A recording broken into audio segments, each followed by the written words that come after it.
고맙습니다. 어제 혹시 저 인문학 거기서 강연을 들으신 분 한번 손 들어 보실래요? 그렇게 많지는 않네요. 예. 그래서 어제 걸 해도 되겠다 생각이 드는데, 예, 오늘은 조금 같은 걸 하면 제가 또, 그러니까요. 뭐, 많은 부분이 겹치긴 하겠지만, 지금 요 이야기를 조금 말씀을 드리고 싶습니다. 우리가 어디 서 있는지, 또 앞으로 어떻게 가야 될지, 이 대한민국이라는 나라가 어떻게 가야 되는지, 요걸 같이 좀 생각해 보는 시간을 한 1시간 반 정도 이렇게 갖는 거죠. 그리고 여러분들이 질문을 좀 그 후에 해 주시면 질의응답을 가졌으면 좋겠습니다. 지금 여기 보니까 대부분 젊은 분들이 많이 계신데요. 지금 우리나라는 어떤 나라인 것 같은가요? 대한민국, 예? 개판으로 보세요. 예. 예, 꼭 개판은 아니에요. 사실 우리가 우리를 정확하게 잘 모르고 있습니다. 우리가 여기 살고 있기 때문에 당연히 알 것이다. 이렇게 생각하는데요. 우리를 객관적으로 정확하게 보고 있진 못하는 측면도 있는 것 같아요. 지금 이 한국이란 나라는 특히 밖에서 볼 때 어떤 나라일까요? 꽤 대단한 나라일 거예요? 아니면 개판으로 사람들이 보고 있을까요? 예, 우리가 생각하는 것보다 훨씬 더 높이 평가하는 것 같아요. 그래서 제가 지금 중앙대학교에서 학생들을 가르치는 선생인데, 또 동시에 독일 유럽 연구센터라고 하는 그 연구소의 소장이기도 합니다. 연구소가 사실은 굉장히 대단한 연구소예요. 근데 그걸 이렇게 잘 소개해 주셨으면 제가 얘기를 안 해도 되는데, 제 입으로 우리 연구소 대단하다 이거 얘기하려니까 좀 민망하긴 한데요. 그래서 조금 설명을 드려야 될 것 같아요. 지금 독일 정부가 1990년에 독일이 통일되는 거 아시죠? 그리고 나서 91년부터 전 세계에 있는 주요 연구소들을 선정해서 지원을 해주기 시작했어요. 주로 이제 독일 외무부에서 지원을 하는데요. 1호로 선정된 게 미국의 하버드가 1호로 선정이 됐고요. 그 다음에 위스콘신, 조지타운, 다 미국 대학들이죠. 그런 데가 선정이 됐고, 이게 이제 캐나다로 조금 확장이 돼가지고 토론토, 몬트리올 이런 대학들이 그 후에 선정이 됐고요. 이게 이제 아시아로 또 확장이 돼서 아시아 1호는 어디 계세요? 예, 도쿄 대학이 1호였습니다. 2호는 베이징 대학이 2호였고요. 베이징 대학이 3호가 흐름으로 봐선 서울대가 됐어야 될 것 같은데 흐름으로는 좀 이변이 생긴 거죠.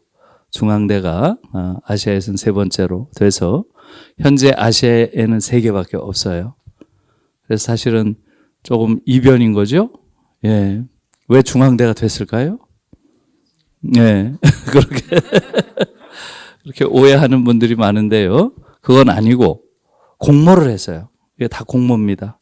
독일 정부가 한국 정부에게 공모를 조금 집행해 달라고 이야기를 해서 독일에서 심사위원들이 와가지고 하는데, 우리의 경우는 한국에서는 7개 대학이 공모에 신청을 했습니다. 거기서 조금 의외였죠. 중앙대가 1등을 해서 아시아엔 지금 3개가 있고요. 그 다음에 이제 유럽은 영국은 케임브리지 대학이고요. 그 다음에 네덜란드는 암스테르담, 또 러시아의 상페터스부르크 대학, 프랑스의 파리 대학 연합. 파리 대학은 하나가 아니죠. 13개가 있기 때문에 파리 대학은 연합 형태로 그렇게 지원을 받습니다. 그래서 16개국에 21개 연구소가 있어요. 제가 이 이야기를 이렇게 자세히 드린 이유는 이 연구센터들이 매년 연구센터 모임을 합니다. 센터 컨퍼런스라는 걸 하는데요. 그러니까 이제 저로 봐서는 대학 선생이지만 다른 선생들에 비해서는 조금 더 다른 나라 학자들의 관점을 정기적으로 들을 수 있는 기회가 있다는 거예요. 그건 저로 봐서는 굉장히 큰 행운이죠. 외국에 지금 말씀드린 이런 대학의 그런 교수들, 학자들이 어떻게 볼 것 같아요, 한국을?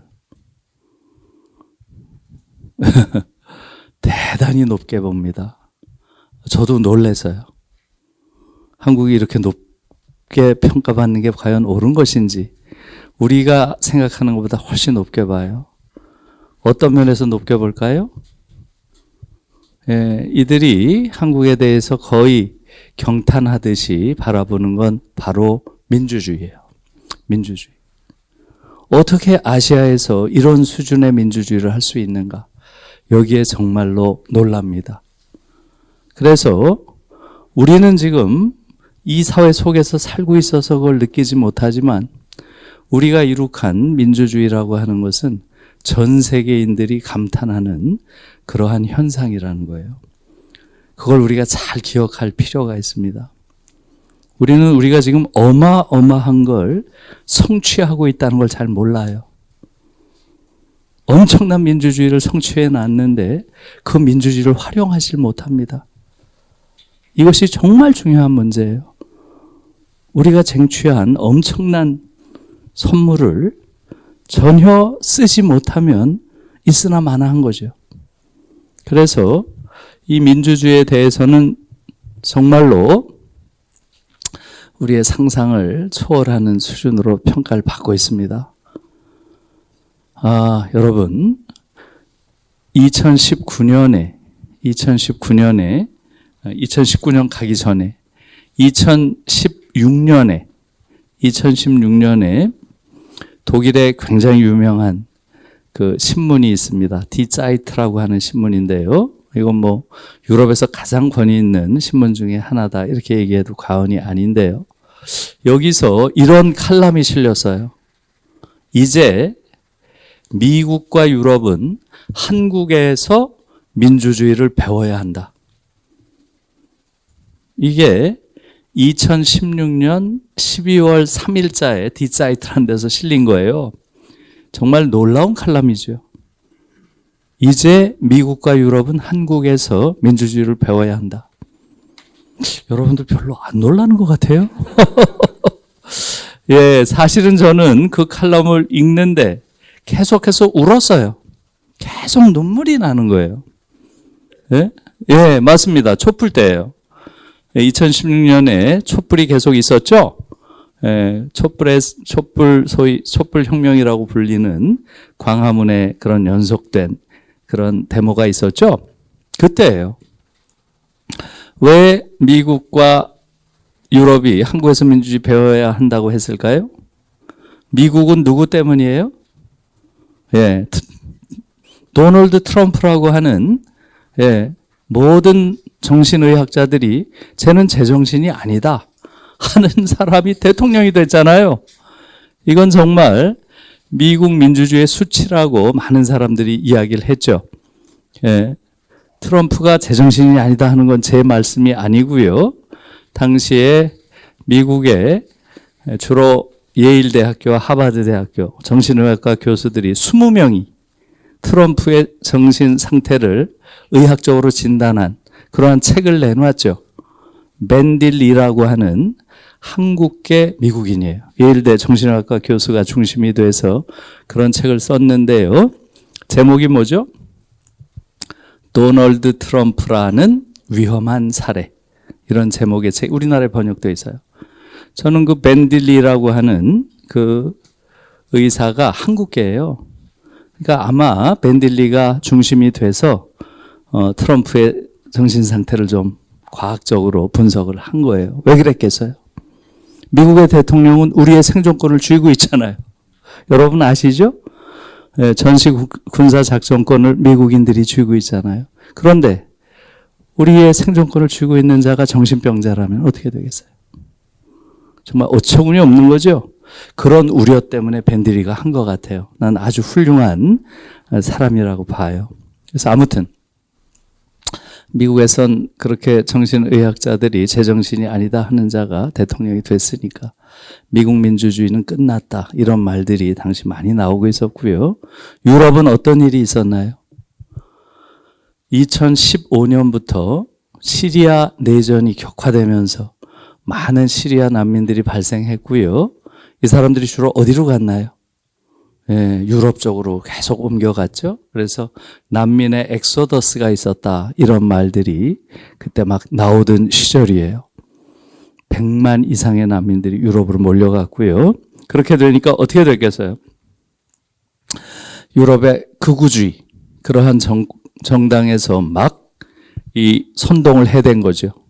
그렇게 해서 유럽 전역에 극우주의 정당들이 급성장을 해서요. 그렇게 해서 당시에 유럽에서는 이런 말들이 굉장히 많이 나왔습니다. 아, 이제 근대 민주주의는 200년 만에 수명을 다한 모양이다. 이런 말이 실제로 많이 나왔습니다. 민주주의의 종언, 이런 말들이 나오고 민주주의의 위기, 이런 말들이 당시에 전 세계를 풍미하던 시절이에요. 그런데 어떤 일이 벌어졌나요? 저 유라시아 대륙 동쪽 끝에서 한반도에서 광화문 광장에서 어떤 일이 벌어졌나요? 토요일만 되면 100만, 150만, 200만, 심지어 250만까지 사람들이 한 손에 촛불을 들고 나오는 거예요. 촛불을 들었다는 얘기는 뭐예요? 짱돌을 안 들었다. 이런 얘기죠? 촛불을 들고 짱돌을 들기 힘들어요. 평화적인 방식으로 국정을 농단한 대통령을 비판하고 또 국민의 대표기관인 의회에서 이것을 받아들여 가지고 탄핵을 하고 그 다음에 사법기관인 헌법재판소에서 그 결정을 받아들였죠. 인용을 해서요. 이 일련의 과정은 완전히 민주주의의 정석을 그대로 한 거예요. 이게 전 세계 사람들을 놀라게 한 거예요. 우리는 몰랐죠. 우리는 안에 있으니까 그냥 우리는 그 현상 속에서만 있었지 이게 외부에서 어떻게 평가받는지 몰랐던 거예요. 이게 바로 민주주의의 위기론이 팽배한 그러한 상황에서 한국의 민주주의는 전 세계 사람들을 감동시킨 그러한 이유가 된 겁니다. 그래서 2019년에 스웨덴에 있는 민주주의 다양성 연구소라는 게 있어요. 여러분 못 들어보셨죠? 이게 굉장히 유명한 연구소예요. 이 연구소는 10년에 한 번씩 전 세계 민주주의의 정도를 분석을 해서 순위를 매겨서 발표를 해요. 순위를 매겨서. 이것은 굉장히 그것이 정확하다고 정평이 나 있는 그러한 연구소고요. 그러니까 신뢰도가 굉장히 높은 연구소입니다. 여기서 놀라운 결과가 나온 거예요. 한국이 사실상 1등을 한 거예요. 정말 놀라운 거예요. 사실상 12등을 했어요. 12등을. 큰 나라 중에서 1등을 했어요. 우리 앞에 있는 나라는 어디 계세요? 조그만 나라들. 핀란드, 노르웨이, 스웨덴, 덴마크, 네덜란드, 아이슬란드, 아일랜드, 벨기에, 룩셈부르크. 여러분 아시죠? 500만도 안 되는 조그만 나라들이에요. 그런 것들이 11개 있고 큰 나라 중에서 1등을 한 거예요. 정말 놀라운 거죠. 그러니까 소위 주요 국가 중에서 1등을 한 겁니다. 여러분 30, 50 클럽이라고 들어보셨어요? 30, 50 클럽 들어보시면 손 들어봐요. 30, 50 클럽 못 들어보셨어요? 오늘 꼭 기억을 하세요. 30이라고 하는 것은 3만 불 이상. 1인당 국민소득이 3만 불 이상이 된 나라예요. 50은 뭐겠어요? 인구가 5천만. 얘들 100만 단위로 끊으니까요. 50 하면 5천만. 인구 5천만이 넘는 나라 중에서 1인당 국민소득이 3만 불이 넘는 나라. 이걸 30, 50 클럽이라고 해요. 이거 많이 쓰는 지표입니다. 우리나라가 여기에 들어간 거예요. 언제 들어갔나요? 2019년에 들어갔어요. 2019년에. 여러분, 30, 50 클럽이 몇 개나 될 것 같아요? 몇 개나 될 것 같아요? 인구가 5천이 넘는 나라 중에서 3만 불이 넘는 나라. 금방 헤아려 볼 수 있죠? 미국, 일본은 금방 떠오르고요. 그 다음에 독일, 프랑스, 영국. 여기까지는 쉬워요. 그 다음이 어디겠어요? 그 다음이 이탈리아. 이탈리아가 2013년에 3만 불이 넘으면서 들어옵니다. 그리고 7번째가 대한민국이에요. 예, 2019년에 들어가요. 2019년에 우리가 3만 불이 넘습니다. 그래서 지금까지도 전 세계 7개밖에 없어요. 그러니까 사실 대단한 거죠. 우리가 30, 50 클럽에 들어갔다는 것 자체가 상당히 중견 선진국이 됐다 하는 걸 뜻한다고 말할 수 있죠. 이 30, 50 클럽은 실제로 우리가 G7이라는 건 많이 들어보셨죠? G7과 거의 같습니다. 딱 한 나라만 달라요. 어디겠어요? G7에 있는 나라 중에서 딱 한 나라만 우리와 자리를 바꾸면 30, 50 클럽입니다. 어디겠어요? 캐나다. 예, 캐나다가 인구가 5천만이 안 되기 때문에 30, 50 클럽에 못 들어와요. 그러니까 사실은 캐나다 자리에 우리가 들어가면 30, 50 클럽과 G7이 같아지는 거죠. 우리가 이제 그런 일반적으로 우리가 선진국이다 이렇게 부를 때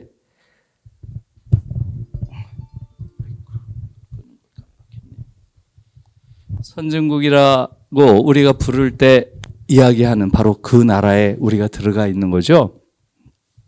이건 정말 자랑스러운 일이고요. 사실 놀라운 일이기도 합니다.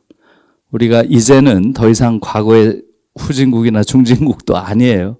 정말로 선진국 대열에 들어가 있는 거죠.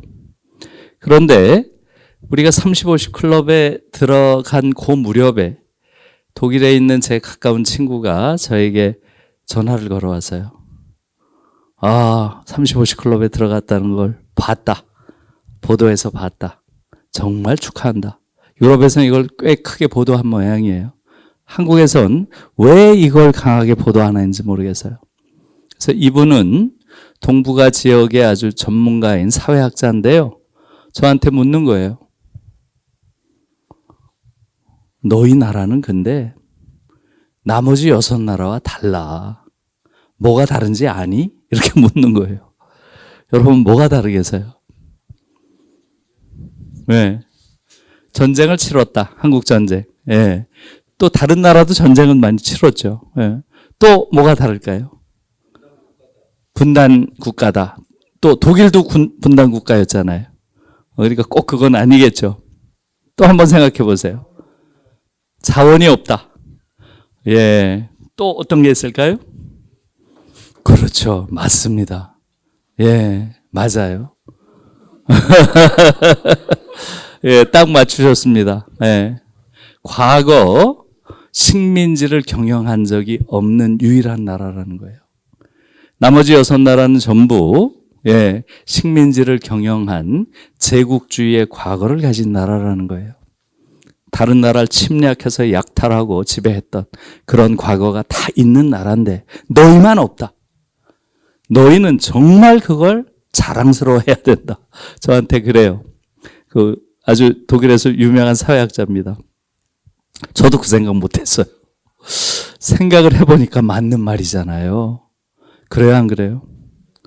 너희 나라는 제국주의의 과거가 없이도 훌륭한 국가가 될 수 있다는 걸 보여주는 제3세계의 희망이야. 딱 이렇게 얘기를 하더라고요. 그래서 저도 그걸 들으면서 우리가 정말 대단한 성취를 하고 있구나 하는 걸 느꼈고요. 그래서 제가 요즘에 선생님들 대상으로 교육 관련된 강연을 많이 하는데 선생님들한테 꼭 이 말씀을 드립니다. 아이들에게 이 얘기를 꼭 해야 한다. 예? 지금 우리가 가장 자랑스러워야 할 것은 바로 우리가 과거에 제국주의로서 다른 나라를 식민지로 경영한 적이 없는 나라로서는 유일하게 지금 가장 그런 중요한 선진국 대열에 들어가 있다고 하는 것. 이것을 우리 아이들에게 정말 자랑스러워해야 할 것으로 가르쳐야 한다. 이렇게 얘기를 합니다. 저는 정말 자랑스럽다고 생각해요. 그런데 더 놀라운 건 뭐예요? 지금 말씀드린 7개 나라, 미국, 일본, 영국, 프랑스, 독일, 이탈리아, 한국, 이 7개 나라 중에서 한국의 민주주의가 1등이었다는 거예요. 2019년 여기서. 한국이 1등, 영국이 2등, 그 다음에 이탈리아가 3등, 독일이 4등, 프랑스가 5등, 미국이 6등, 꼴찌가 어디겠어요? 일본이 꼴찌입니다. 예, 제가 일본이 꼴찌인 걸 보고 이건 믿을만 하구나 이렇게 생각했어요. 실제로 지금 국제사회에서는 일본의 민주주의에 대해서 대부분 우려합니다. 왜 그렇겠어요? 끊임없이 과거 군국주의 시대로 돌아가려고 하는 그러한 것을 뒤에서 획책하고 있잖아요. 그래서 실제로 이 당시에는 아베가 지배하던 일본이죠. 예, 아베 자체를 저 사람은 준 파시스트다 이런 말들을 많이 했어요. 준 파시스트. 끊임없이 과거의 군국주의 시절을 그리워하고 그 시절로 돌아가는 것을 자기 정치의 목표로 삼고 있잖아요. 이걸 국제사회가 다 알고 있는 거죠. 그래서 일본이 꼴찌로 7번째가 된 거고요. 미국이 꼴찌에서 2번째인 것도 다 아시겠죠? 누구 때문이에요? 그렇죠. 트럼프 때문에. 그 이전에 미국은 굉장히 높았어요. 그 이전에. 오바마 때는 상당히 상위에 있다가 확 떨어진 거고요. 그 다음에 프랑스가 꼴찌에서 세 번째 한 것은 혹시 아시나요? 마린 르팽이라고 하는 극우주의 여성 정치인이 결선 투표에 올라갑니다. 그래서 당시에 이건 프랑스 민주주의의 수치라 그랬어요. 수치라고. 여자 히틀러라고 불리는 사람이 결선 투표에 올라가요. 물론 마크롱이 저지를 해서 그런 파시스트가 대통령이 되진 않았죠. 그러나 프랑스는 민주주의에 말하자면 기원 아니에요. 근대 민주주의. 그런 나라에서 이런 일이 벌어졌다는 건 수치다. 이렇게 했던 상황이에요. 그렇기 때문에 프랑스가 꼴찌에서 세 번째를 한 겁니다. 그러니까 대체로 다 그 근거들이 있는 이야기예요. 한국은 왜 1등을 했을까요? 촛불. 이 촛불이 정말 전 세계에 그렇게 강한 영향을 주었던 겁니다. 정말 자랑스러운 거죠. 그래서 제가 그 컨퍼런스에 가면 특히 누가 제일 부러워하겠어요? 누가 제일 부러워하겠어요? 맞습니다. 요즘에 중국이 제일 부러워하고요. 동경대 교수들도 엄청 부러워합니다. 동경대 교수들도. 한국 민주주의는 정말 멋있다. 다이나믹 디모크라시. 그렇게 역동적인 민주주의를 하는 게 정말 감동스럽다. 이렇게 얘기해요. 문제가 생기면 막 광장에 100만씩 모이는 이런 민주주의가 없습니다. 그러면서 여러분 한번 생각해 보세요. 일본에서 어떤 일이 있었나요? 어디예요? 후쿠시마에서 어떤 일이 벌어졌어요? 오염수, 원자로에서 나온 오염수 문제를 어떤 식으로 풀었죠? 방류하는 결정을 내렸잖아요. 여러분 생각해 보세요. 그게 미칠 그 영향이라는 게 얼마나 심각하겠어요. 그런데 거기에 대해서 일본 시민들이 보인 태도 뭐예요? 겨우 250명이 나와서 항의를 했어요. 250명. 총리 공관에 가서 거기에 대해서 항의한 시민이 250명밖에 안 돼요. 우리나라 같으면 몇 명이나 갔을 것 같아요. 그런 일이 벌어졌으면. 그렇죠. 250만 명이 갔을 거예요, 아마. 그러니까 그 동경대 교수도 일본 민주주의는 완전히 죽었다. 김 빠진 민주주의. 다이나믹이 전혀 없는 민주주의다. 이렇게 얘기를 합니다. 지금 선생님 말씀하신 대로 도쿄대 교수뿐만 아니라 베이징대 교수들이 정말 부러워합니다.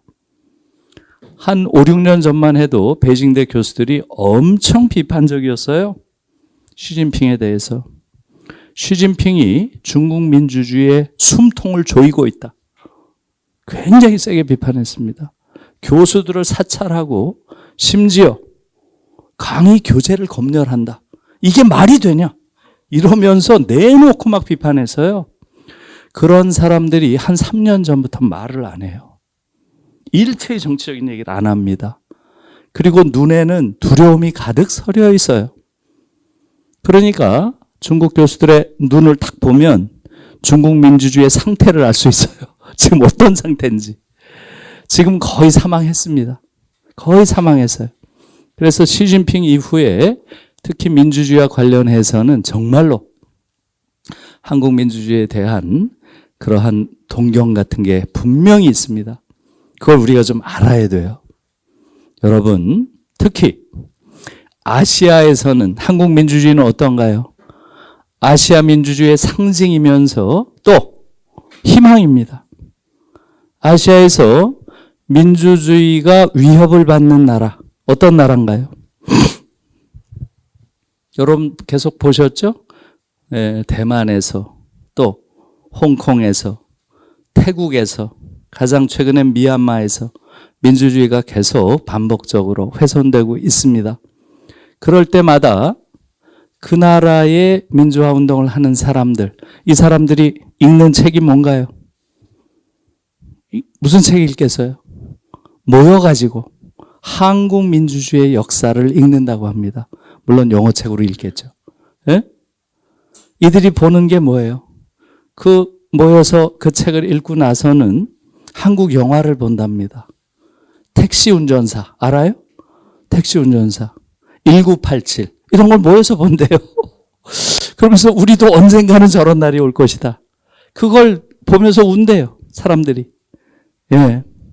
그리고 아마 여러분들이 홍콩 시위를 당시에 보신 분들이 있을 거예요. 어떤 노래를 부르던가요? 이무리한 행진곡을 부르잖아요. 이무리한 행진곡. 어떤 사람은 그걸 한국어로 불러요. 정말 놀라운 이야기죠. 그래서 지금 한국 민주주의는 아시아 민주주의의 희망이에요. 정말 자랑스러운 겁니다. 여기에 대해서 우리가 아무리 자부심을 가져도 지나치지 않다. 이걸 분명히 알아야 되고요. 지금 말씀드린 대로 우리가 30, 50 클럽에 들어감으로써 우리의 경제력이라는 것도 어마어마하게 커졌다는 거 다 아시죠? 예, 정말 경제 대국이 됐고요. 예, 최근에 나온 아마 여러분들 보신 분이 있을 거예요. The most powerful countries. The most powerful countries. 요것을 미국의 US 뉴스 앤드 월드 리포트라는 데서 지지난주에 나왔죠. 이것을 쭉 가장 강력한 그러한 국가가 어디인가 하는 게 최근에 나온 데서 한국이 몇 위를 했나요? 파워풀 컨트리를 쭉 조사한 데서 우리가 몇 위를 했나요? 맞습니다. 6위를 했어요. 미국이 1위고요. 중국이 2위. 러시아가 3위. 이건 군사력. 여기에는 이제 군사력, 경제력 이런 게 다 포함된 거예요. 러시아가 4위. 그 다음에 5위가 어디든가요? 5위가 어디고 우리가 6위예요. 6위. 5위가 영국입니다. 5위가 영국, 우리가 6위고요. 그 다음에 7위가 프랑스, 8위가 일본이에요. 그러니까 우리가 일본과 프랑스를 앞질렀다는 거예요. 그러니까 우리가 가지고 있는 경제력, 군사력 이런 것들을 합쳐서 봤을 때 우리가 그런 순위로까지 평가를 받습니다. 요번에 나온 걸 보면 대체로 경제력과 군사력은 80점 이상의 평가를 받았고요. 예, 우리가 6위가 된 결정적인 이유는 지도력에서 꼴찌를 했어요. 지도자 20점 맞았습니다. 20점. 예? 제일 낮아요. 지도자 능력이라는 데서. 아무튼 그렇게 평가를 받아서 지금 한국은 이제는 확실한 굉장한 강국이 됐고요. 우리 민주주의는 지금 말씀드린 대로 이렇게 동경의 대상이 될 정도가 됐고요. 우리의 경제력 또한 놀랍습니다. 이건 사실은 제가 요번에 몇 년 만에 처음으로 독일에 갔다 왔어요. 7월 달에 한 달 동안 있다 왔는데요. 정말 놀라서요. 독일이 자동차의 나라인 거 아시잖아요. 그죠? 거기서 가장 많이 굴러다니는 외국 차가 어느 나라 차일까요? 테슬라 별로 없어요, 독일에서. 예. 왜? 우리나라 차가 그렇게 많아요. 예, 정말 놀라서요. 제가 알기로는 가장 많은 것 같아요. 제가 옛날에 30년 전에 거기서 공부할 때는 일본 차가 가장 많았습니다. 토요타, 혼다, 미쯔비시 이런 것들이 제일 많았어요. 외국 차로는. 요번에 가봤더니 일본 차가 별로 없어요. 그 자리에 한국 차들이 그렇게 많습니다. 기아, 현대. 또 가전제품을 사러 가서 너무나 놀라서요. 가전제품. 예. 가장 좋은 텔레비전이 뭐겠어요? 최고가. LG의 뭐죠? 올레드. 맞아요. 그게 최고가예요. 그 다음이 삼성.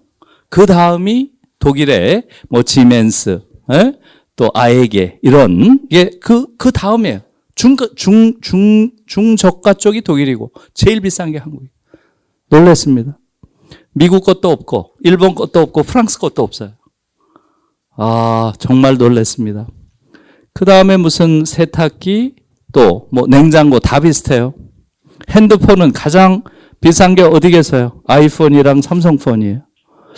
그래서 제가 그걸 피부로 이렇게 느껴보니까 이제 우리의 경우는 과거와는 너무나 다르구나. 제가 30여 년 전에 8년 동안 독일에서 공부를 했는데요. 그때 우리나라 물건이 있었을까요? 없었을까요? 어떤 게 있었을까요? 과바. 예. 전자제품은 있었을까요? 없었을까요? 예. 있었습니다. 뭐가 있었겠어요? 골드스타. 골드스타 들어보셨어요? 예. 금송이라고 했죠. 골드스타 TV가 최저가 TV였어요. 그래서 유학생들은 다 골드스타 봤습니다. 그게 유일한 수출품이었어요. 전자제품은. 근데 지금은 독일 시장에서 최고가가 한국 물건이라는데 저도 놀랐습니다. 이번에 가보고. 그래서 지금 한국은 정말로 밖에서 보면 훨씬 더 대단한 나라라는 걸 느끼는 그러한 나라가 됐고요. 정말 자랑스러운 거죠. 정말 자랑스러운 겁니다. 그런데 이것은 우리의 한 면이에요. 우리의 또 다른 면은 너무나 처참합니다. 이게 지금 대한민국이라는 나라의 아주 이중성이에요. 지금 한국은 아시다시피 전 세계에서 가장 많은 사람들이 자살하는 나라입니다. 자살률이 18년째 1위입니다. 2018년 한 해만 2등 했어요. 리투아니아, 여러분 아세요? 리투아니아? 예. 저 발틱에 있는 조그만 나라죠. 인구 100만밖에 안 돼요. 정말 조그만 나라고요. 사실 리투아니아는 2018년에 사회체제 자체가 완전히 붕괴됐습니다. 그 과정에서 엄청난 사회적 혼란이 있었고요. 이 속에서 많은 사람들이 자살합니다. 이 한 해만 우리가 2등을 했어요. 그 다음 해 또 1등을 회복했습니다. 작년에 또 OECD 중에서 1등이에요. 이 현상을 어떻게 봐야 돼요, 여러분? 이건 정말 심각한 문제입니다. 3년 전에 저희 연구소에 석박사 과정이 있어요. 그래서 독일 유럽 전문가를 우리가 키워냅니다. 거기에 아주 특이한 박사과정생이 들어왔어요. 박사과정. 강남에서, 서울 강남에서 정신과 병원을 12년 동안 운영하던 의사가 박사과정에 들어왔어요. 깜짝 놀랐습니다. 우리가 의대도 아닌데 무슨 의사가 독일 유럽 학과 대학원에 오나 그렇게 해서 물어봤어요. 그러니까 이렇게 얘기를 해요. 아침 9시부터 밤 6시까지 자살 예비자의 이야기를 하루 종일 듣는다는 게 무슨 의미인지 아시겠어요? 저한테 그래요. 그러면서 이렇게 아주 인상적인 얘기를 합니다. 한국 사회에서 자살이라고 하는 것은 사건으로 보면 안 됩니다. 징후로 봐야 됩니다. 이런 표현을 해요. 징후. 심프톰이란 말 아시죠? 어떤 일이 벌어지기 직전에 어떤 징후로 봐야 된다는 거예요. 한 사람이 뛰어내렸다. 그럼 이 사람이 죽었구나. 이렇게 보면 안 된다는 거예요. 그 뒤에 수없이 많은 자살 예비자들이 빽빽하게 있다는 거예요. 자기는 그 자살 예비자들과 하루 종일 상담을 하는 일을 한다는 거예요. 지금 한국 사회는 이 생존의 벼랑 끝에서 너무나 많은 자살 예비자들이 층층이 쌓여 있는 사회라는 거예요. 그래서 자기가 지금 12년 동안 정신과 의사로 활동을 했는데 더 이상 이 일을 할 수 없다는 결론에 도달했다는 거예요. 이것은 의과적인 지식 가지고는 도저히 풀 수 없는 문제다. 이것은 사회적인 문제고 또 인문학적인 지식이 없어서는 이들의 문제에 도움을 줄 수 없다는 걸 절감을 했대요. 그래서 독일 가서 본격적으로 공부를 해야 된다. 이렇게 생각을 했다는 거예요. 그 정도로 지금 심각한 상황에 있다는 겁니다. 자살의 내용들이 너무 안 좋죠. 노인 자살률이 너무 높아요. 노인 자살률이. 여러분 아시죠? 최근에 또 OECD 작년 평균이 나왔죠? 또 1등 했어요. 또 1등. 지금 OECD에 나온 그 기록을 보면 평균 자살률의 3배가 넘습니다. 한국은. 압도적 1위예요. 노인 자살률이. 또 이 자살의 원인은 뭐겠어요? 그것도 다 이미 알고 있어요. 노인 빈곤입니다. 노인 빈곤도 또 1등 했어요. 계속 1등입니다. 작년에 또 1등 했어요. 42% 정도의 노인들이 지금 빈곤 상태에 있습니다. 대체로 유럽에선 2 내지 3%예요. 우린 사실상 노인 2분 중에 1분이 빈곤 상태에 있는 나라입니다. 이런 나라가 어디에 있어요? 여러분, 지난번에 KBS에서 폐지 줍는 노인을 집중적으로 다룬 적이 있어요. 제가 그걸 보고 너무나 놀랐습니다. 제 개인적으로 제가 이 부산 같은데 아침에 9시, 10시 강연을 할 때가 있어요. 그러면 초차 타야 됩니다. 새벽 6시에 나와가지고. 겨울에 새벽 6시에 나오면 어떻겠어요? 아주 칼바람이 부는 시커먼 그런 새벽길에 움직이는 것들이 보여요. 가서 보면 뭐예요? 노인들이 폐지 줍고 있는 거예요. 그 추운 겨울날 새벽에. 세상에 이런 나라가 어디 있어요? 너무너무 끔찍한 이야기고요. 제가 친구 집이 아파트면 친구 집에 놀러 가기가 싫어요. 거기서 경비 쓰는 노인들 한번 보세요. 너무나 기가 죽어 있고 눈치를 보느라고 그 노인들의 표정을 마주하는 게 너무 힘들어요. 어떻게 이렇게 노인들을 대우하는 나라가 있을까요? 정말 어처구니가 없는 나라입니다. 지금 이 노인들은 오늘날 우리 사회가 가지고 있는 이 풍요를 이룬 세대예요. 최근에 나온 기록을 보니까 1970년에서 2010년까지 40년 사이에 한국이 GDP가 몇 배 성장한 줄 아세요? 몇 배? 120배 성장합니다.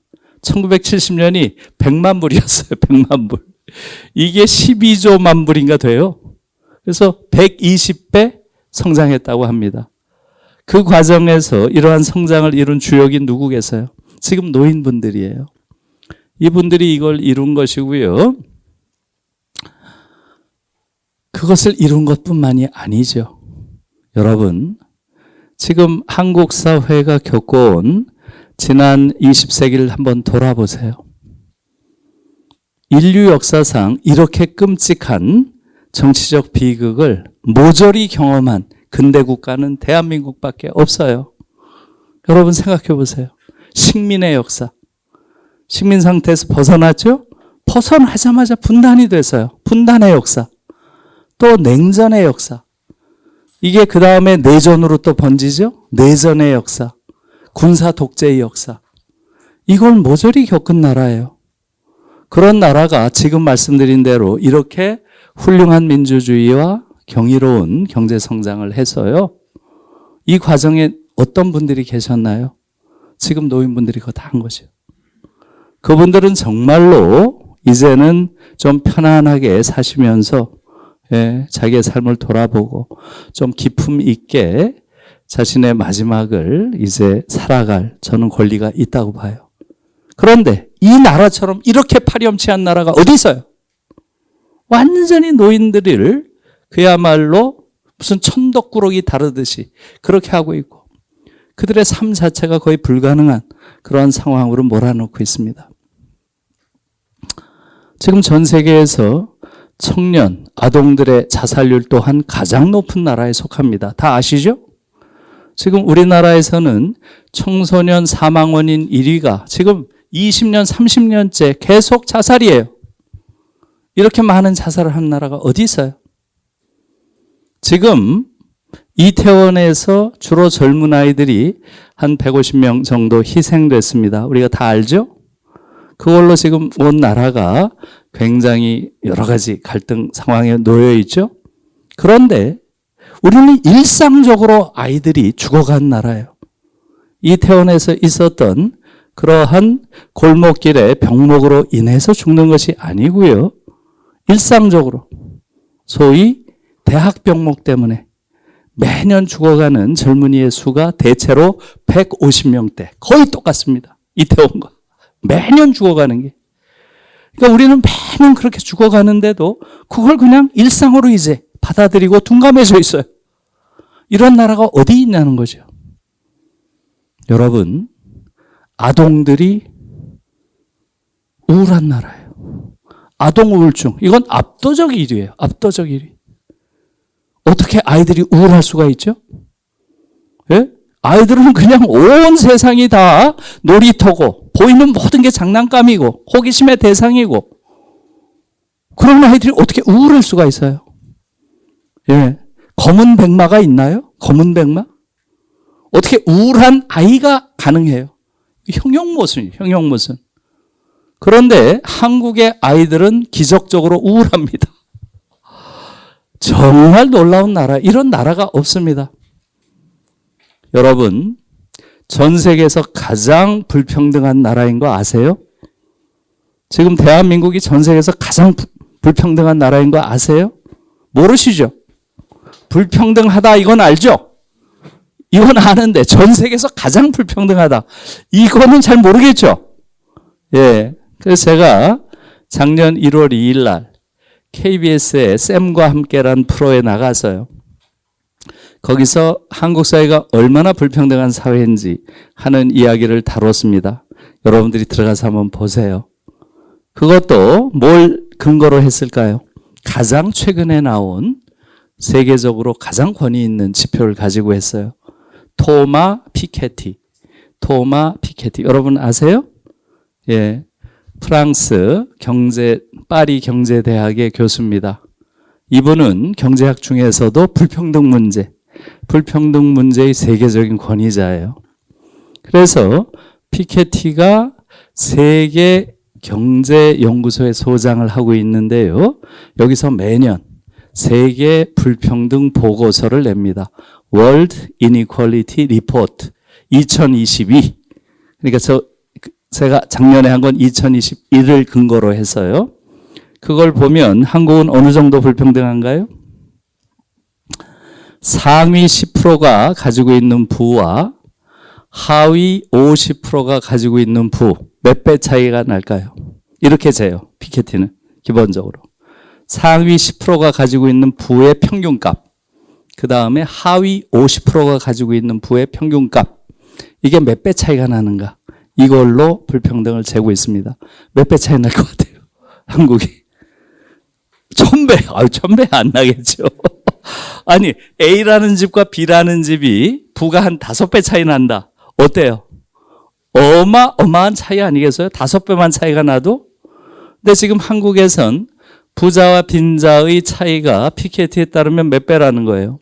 52배라는 겁니다. 52배. 이건 제일 높은 수준이에요. 전 세계에서.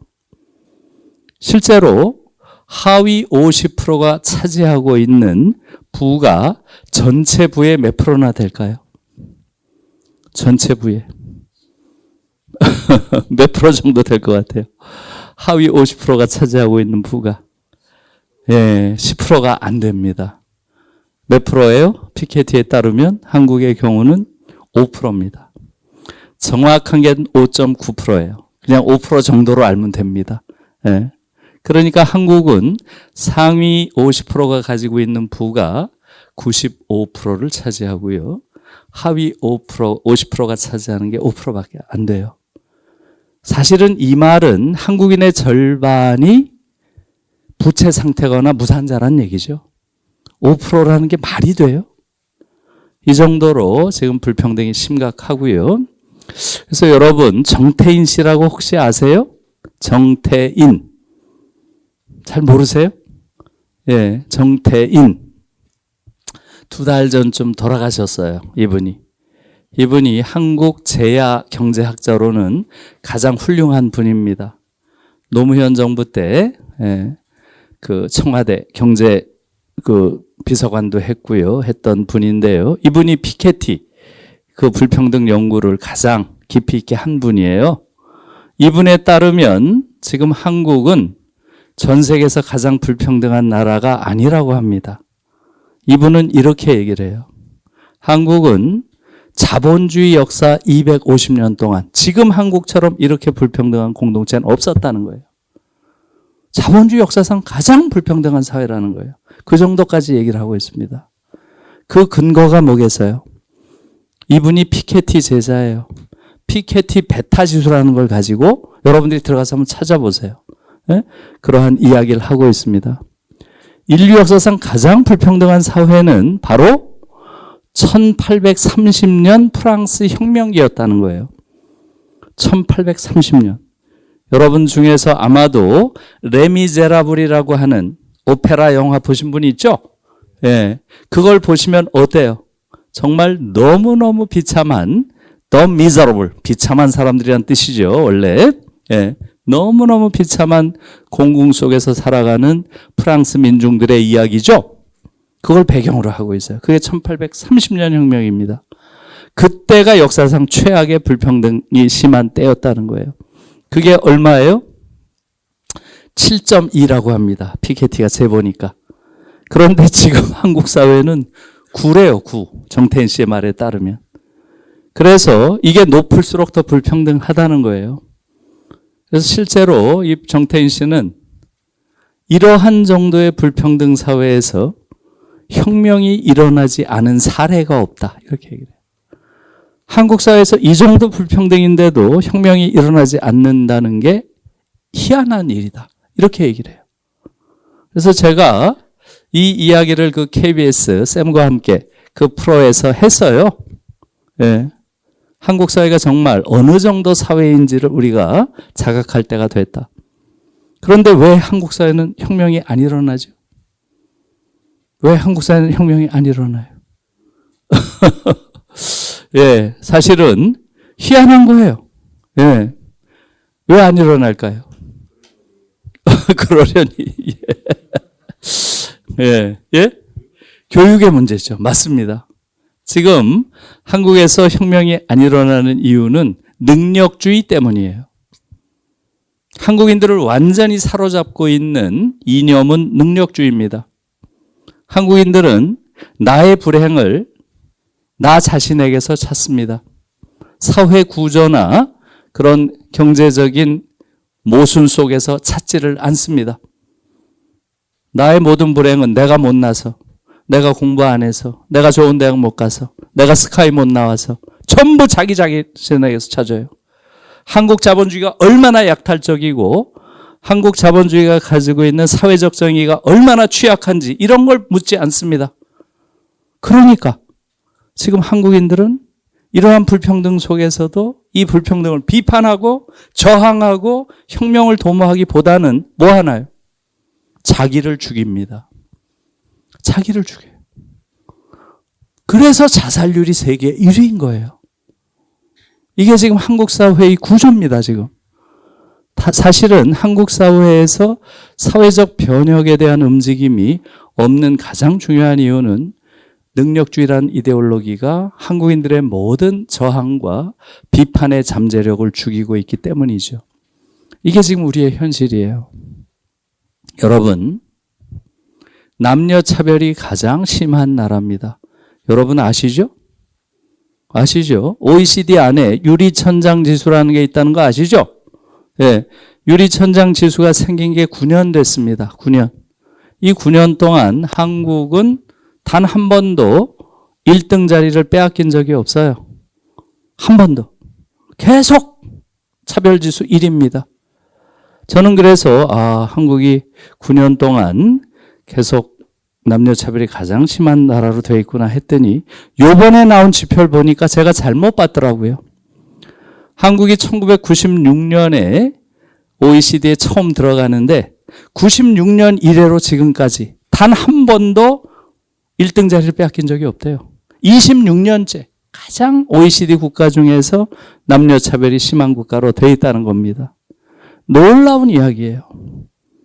여러분, 산업재해 사망률이 가장 높은 나라인 거 아시죠?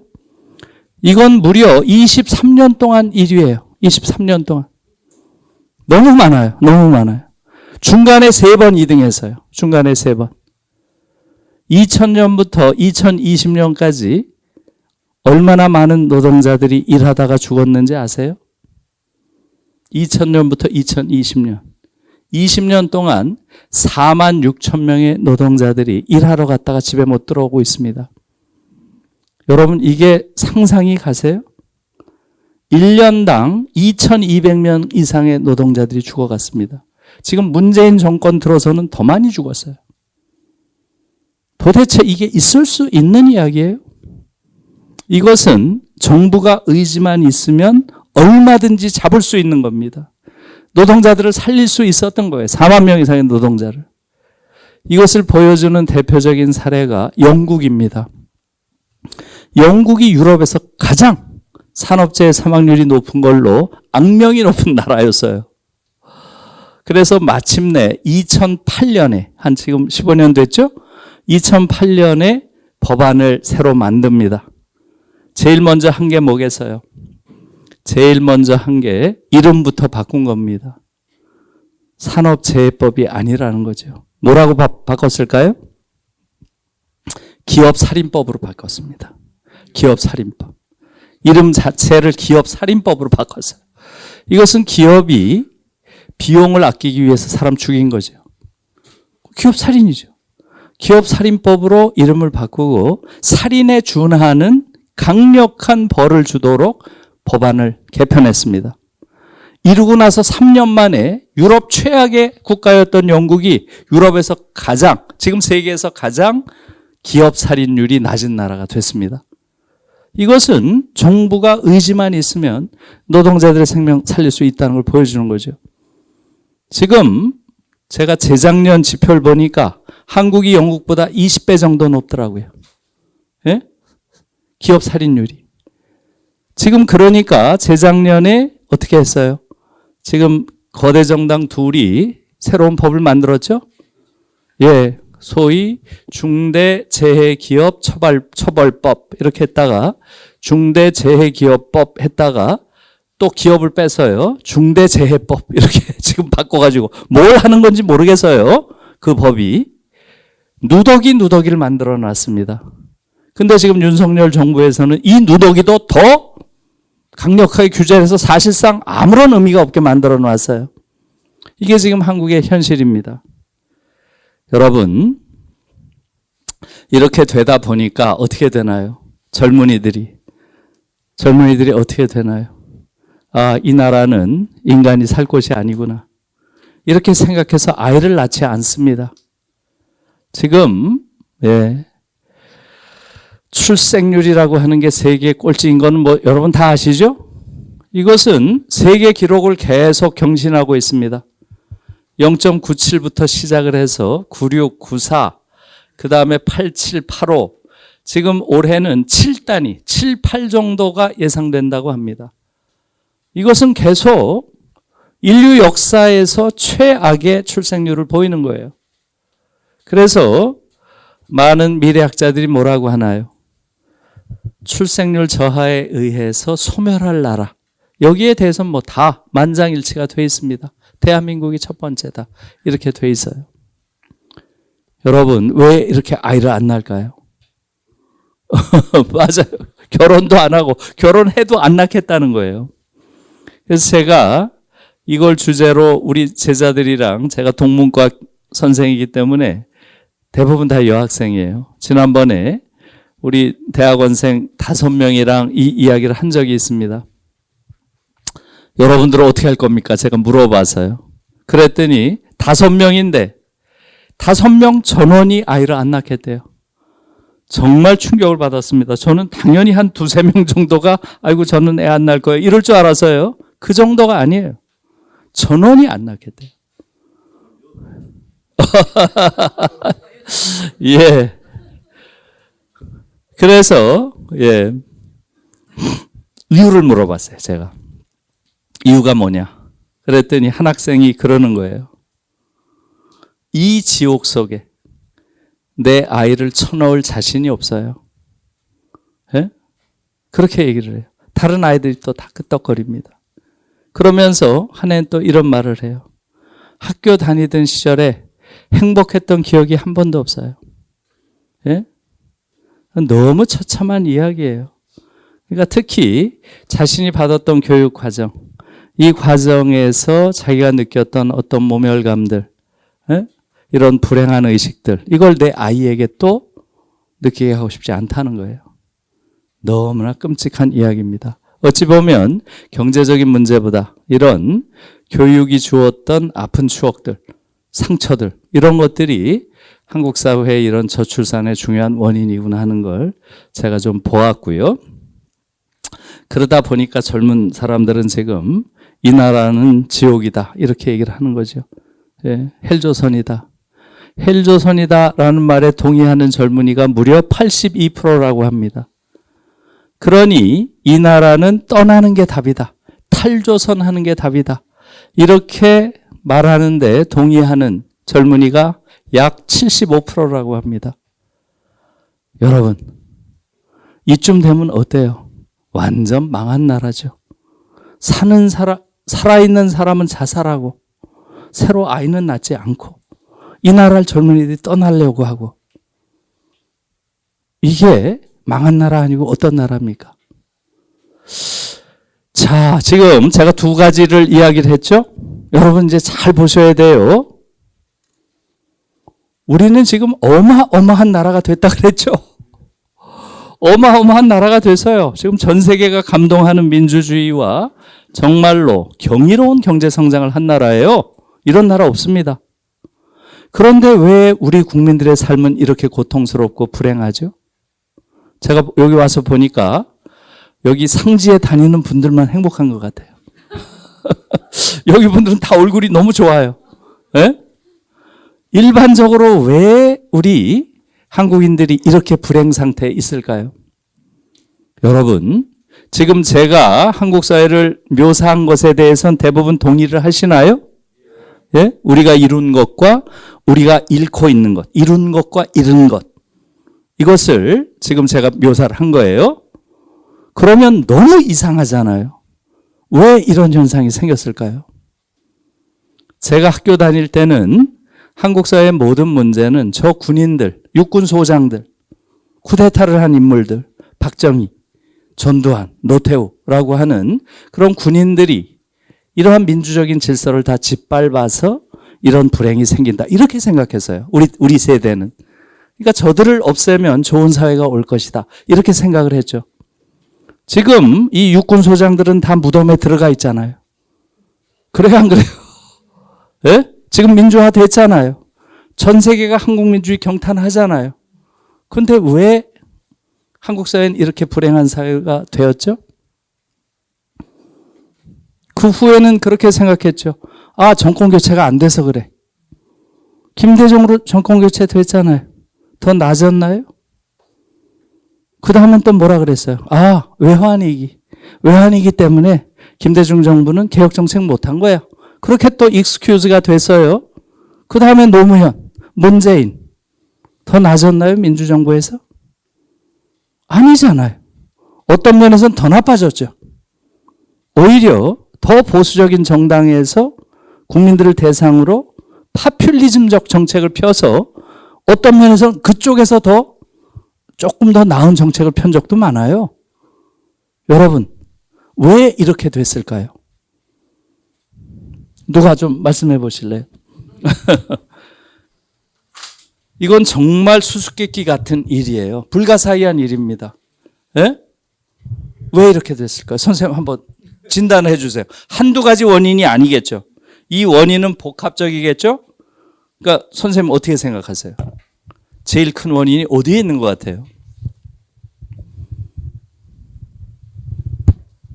그러니까 이렇게 말할 수도 있을 거예요. 아마 우리가 이룩한 이러한 엄청난 물질적 성장에도 불구하고 왜 한국 사회는 이렇게 정신적 성숙은 이루지 못했는가? 이렇게도 물을 수 있어요. 혹은 우리가 이룬 이 엄청난 정치 발전에도 불구하고 왜 사회적 진보는 없는가? 이렇게도 물을 수 있어요. 정치 발전은 엄청나게 이루어져. 근데 사회적 진보는 이루어지질 않아요, 지금. 왜 그렇겠어요? 선생님 한번. 예. 여러 가지 원인이 있겠죠. 한두 가지가 아니죠. 교육, 예, 교육. 교육에 어떤 문제가 있나요?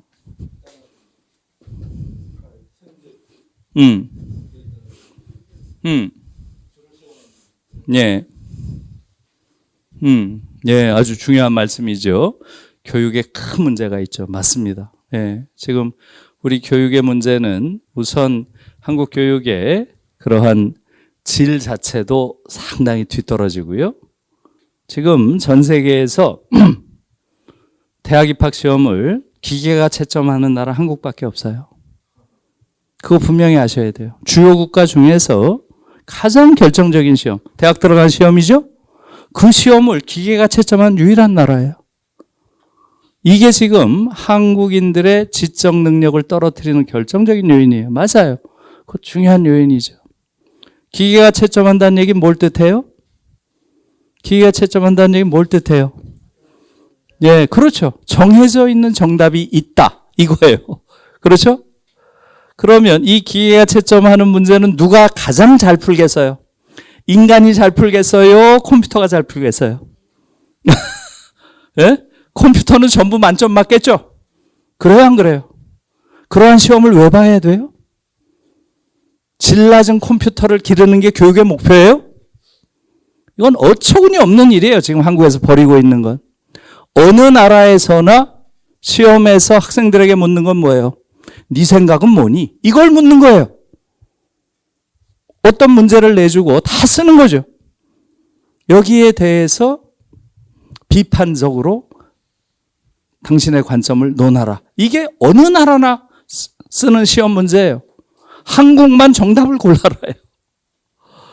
그러니까 이러한 교육을 받은 아이들이 창의적인 인간, 사유하는 인간, 비판의식을 가진 인간이 될 수가 없어요. 이게 지금 한국 사회가 선진국이 됐음에도 불구하고 학문 분야 노벨상이 하나도 없는 이유예요. 우리나라밖에 없어요. 선진국 중에 학문 분야 노벨상 없는 나라가 어디에 있어요? 지금 일본은 몇 명인가요? 학문 분야 노벨상이. 26명이에요. 26명. 지금 한국은 앞으로도 안 나옵니다. 이런 교육을 가지고는. 그리고 이런 류의 터무니없는 시험을 가지고 소위 좋은 대학에 갔다 하는 자들이 사회에서 펼치는 그 오만방자함, 그것은 전 세계에 유례가 없어요. 이게 지금 한국 사회를 망가뜨리고 있어요. 그런 의미에서 맞습니다. 아주 중요한 교육의 실패, 이것이 한국 사회를 이렇게 만들었다, 이렇게 말씀드릴 수 있고요. 또 뭐가 있을까요?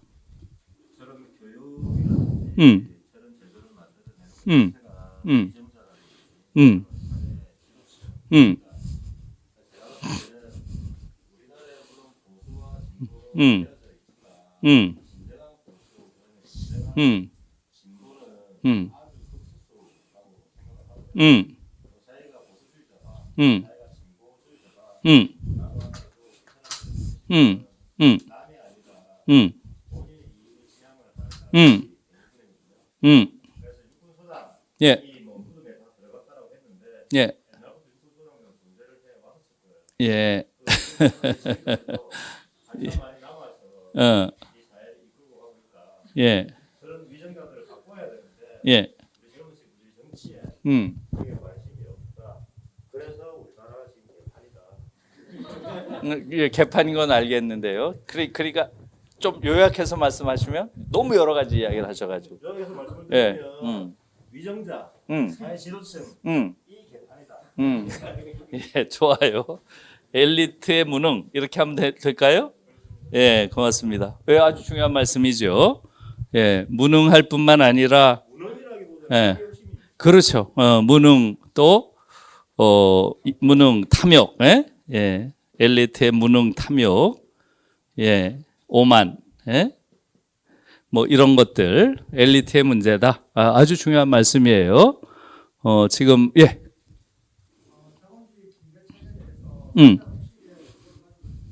예.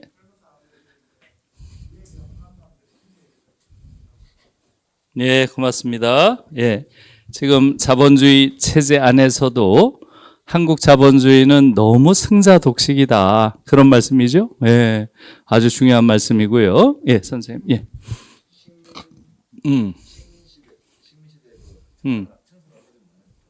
예.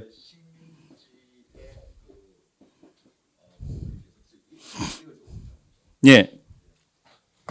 예, 아주 중요한 말씀이시네요. 예. 과거 청산이 지금 전혀 안 된 역사, 이것이 한국 사회를 이렇게 만들었다.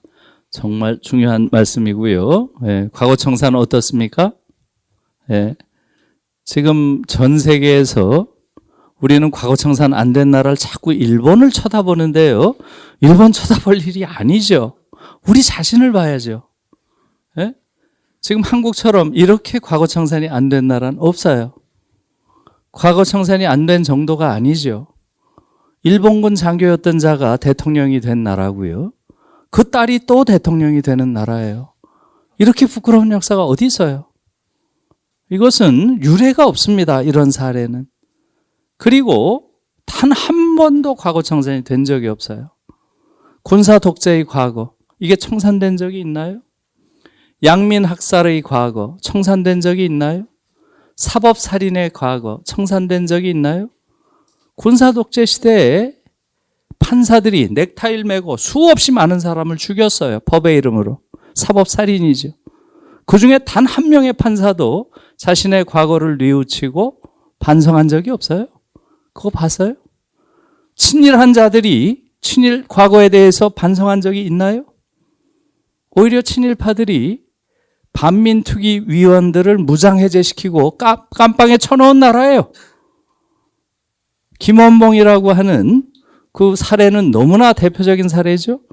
친일 경찰의 대표적인 인물인 노덕수리한테 일주일 동안 해방된 나라에서 취조를 당하고 눈물을 펑펑 흘린 그 일화는 너무나 유명하죠. 상징적인 장면이에요.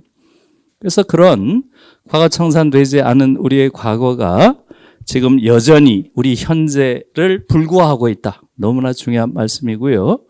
예, 또 어떤 게 있나요? 예. 예, 경험 부족. 예. 예. 예.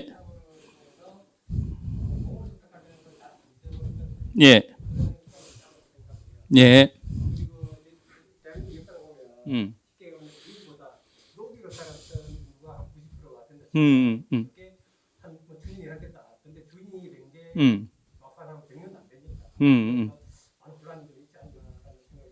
예, 중요한 말씀이에요. 지금 경험 부족. 지금 이야기 중에 나왔지만 압축 성장. 그죠? 압축 성장을 하다 보니까 충분히 경험이 쌓이지 않았다. 맞습니다. 예. 압축 성장은 가능하지만 사실은 성숙은 압축적으로 할 수가 없잖아요. 압축 성숙은 안 됩니다.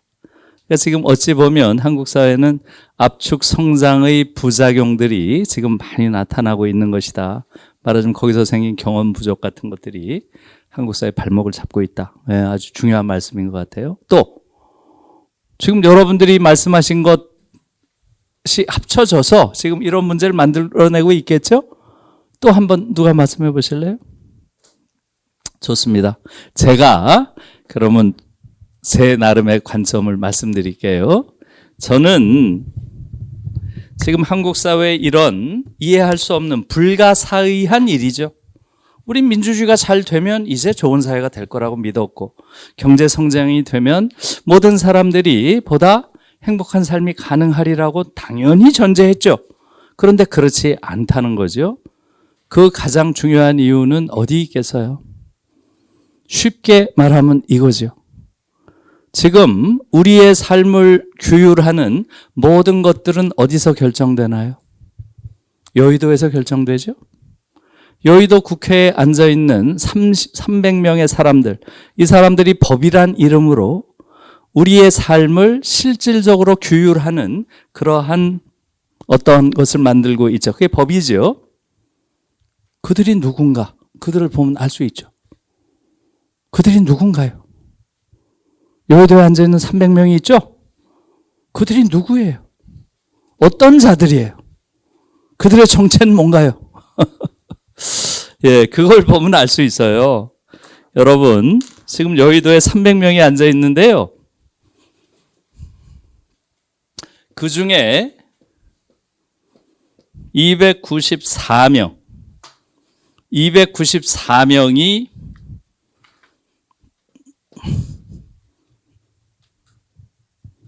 자유시장 경제를 지지하는 자들이 앉아 있어요. 6명 빼고. 6명 어디 계세요?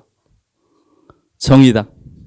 정의당도 몰라요. 그 안에 몇 명이 자유시장 경제 지지할지는. 근데 하여간 정의당의 정강정책은 다릅니다. 예, 걔들은 사회적 시장 경제를 지지한다고 돼 있어요.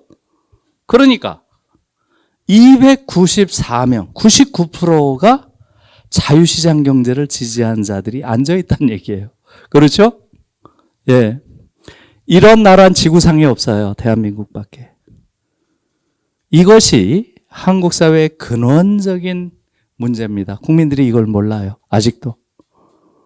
자유시장 경제는 인간과 함께 못 가는 체제예요. 이런 나라는 없습니다. 그건 조금 설명이 필요하겠죠? 조금 설명드릴게요. 여러분, 지금 우리가 살고 있는 이 시스템을 자본주의라고 하죠? 20세기 내내 자본주의 시장 경제와 사회주의 계획 경제가 경쟁한 건 우리가 다 알고 있죠? 예. 또 그 결과도 알고 있죠? 누가 이겼나요? 예. 자본주의 시장 경제가 이겼죠? 왜 이겼나요? 뭐에서 이긴 건가요? 뭐에서 이겼어요? 예. 생산성 경쟁, 효율성 경쟁에서 이긴 거예요. 사회주의 계획 경제를 까봤더니 너무 엉망이에요. 생각보다 훨씬 더 심각한 그러한 문제를 가지고 있었습니다. 너무나 비효율적인 체제였던 거예요. 저도 그걸 보고 놀랐습니다. 그 동독이 붕괴될 때 그 무렵에 제가 동독 사회를 보고서 너무 놀랐습니다. 인간이 사회주의를 할 수 있는 존재가 아니구나 하는 걸 저도 느꼈어요. 다시 말하면 사회주의 계획경제라고 하는 것은 인간을 이성적인 존재로 보는 인간관 하에서 세워진 시스템이에요. 능력껏 일하고 필요한 만큼만 딱 가져가는 이성적인 인간이 가능하다. 이 전제가 잘못돼 있었던 거예요. 동독사를 보니까 최대한 일 안 하고 더 많이 가져가려고 하는 이러한 인간이 지배하는 여전히 그러한 인간의 사회였던 거예요. 그러니까 지극히 비효율적인 체제가 된 거죠. 자본주의와 생산성 경쟁에서 완전히 패배한 겁니다. 사회주의 계획 경제가. 이건 이제 분명히 자본주의 시장 경제가 훨씬 더 효율적인 체제구나. 이것은 우리가 역사를 통해서 확인하게 된 거죠. 여기에 대해서는 이견이 있을 수가 없어요. 분명히 그렇습니다. 그런데 이 자본주의는 어떤 문제가 있나요? 이 자본주의는 자유롭게 놓아두면 자꾸 인간을 잡아먹어요. 이걸 독일에서는 라우티어 카피탈리스무스라는 말을 씁니다. 라우티어라는 게 야수예요.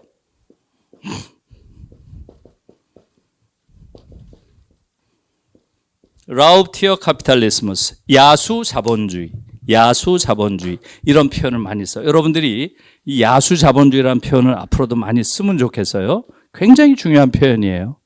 자본주의는 기본적으로 야수라는 거예요. 여러분, 야수 어때요? 여러분, 야수하면 뭘 떠올려요? 사람마다 다르겠죠? 호랭이 떠올리는 사람도 있고, 표범 떠올리는 사람도 있고, 사자 떠올리는 사람도 있고, 그렇죠?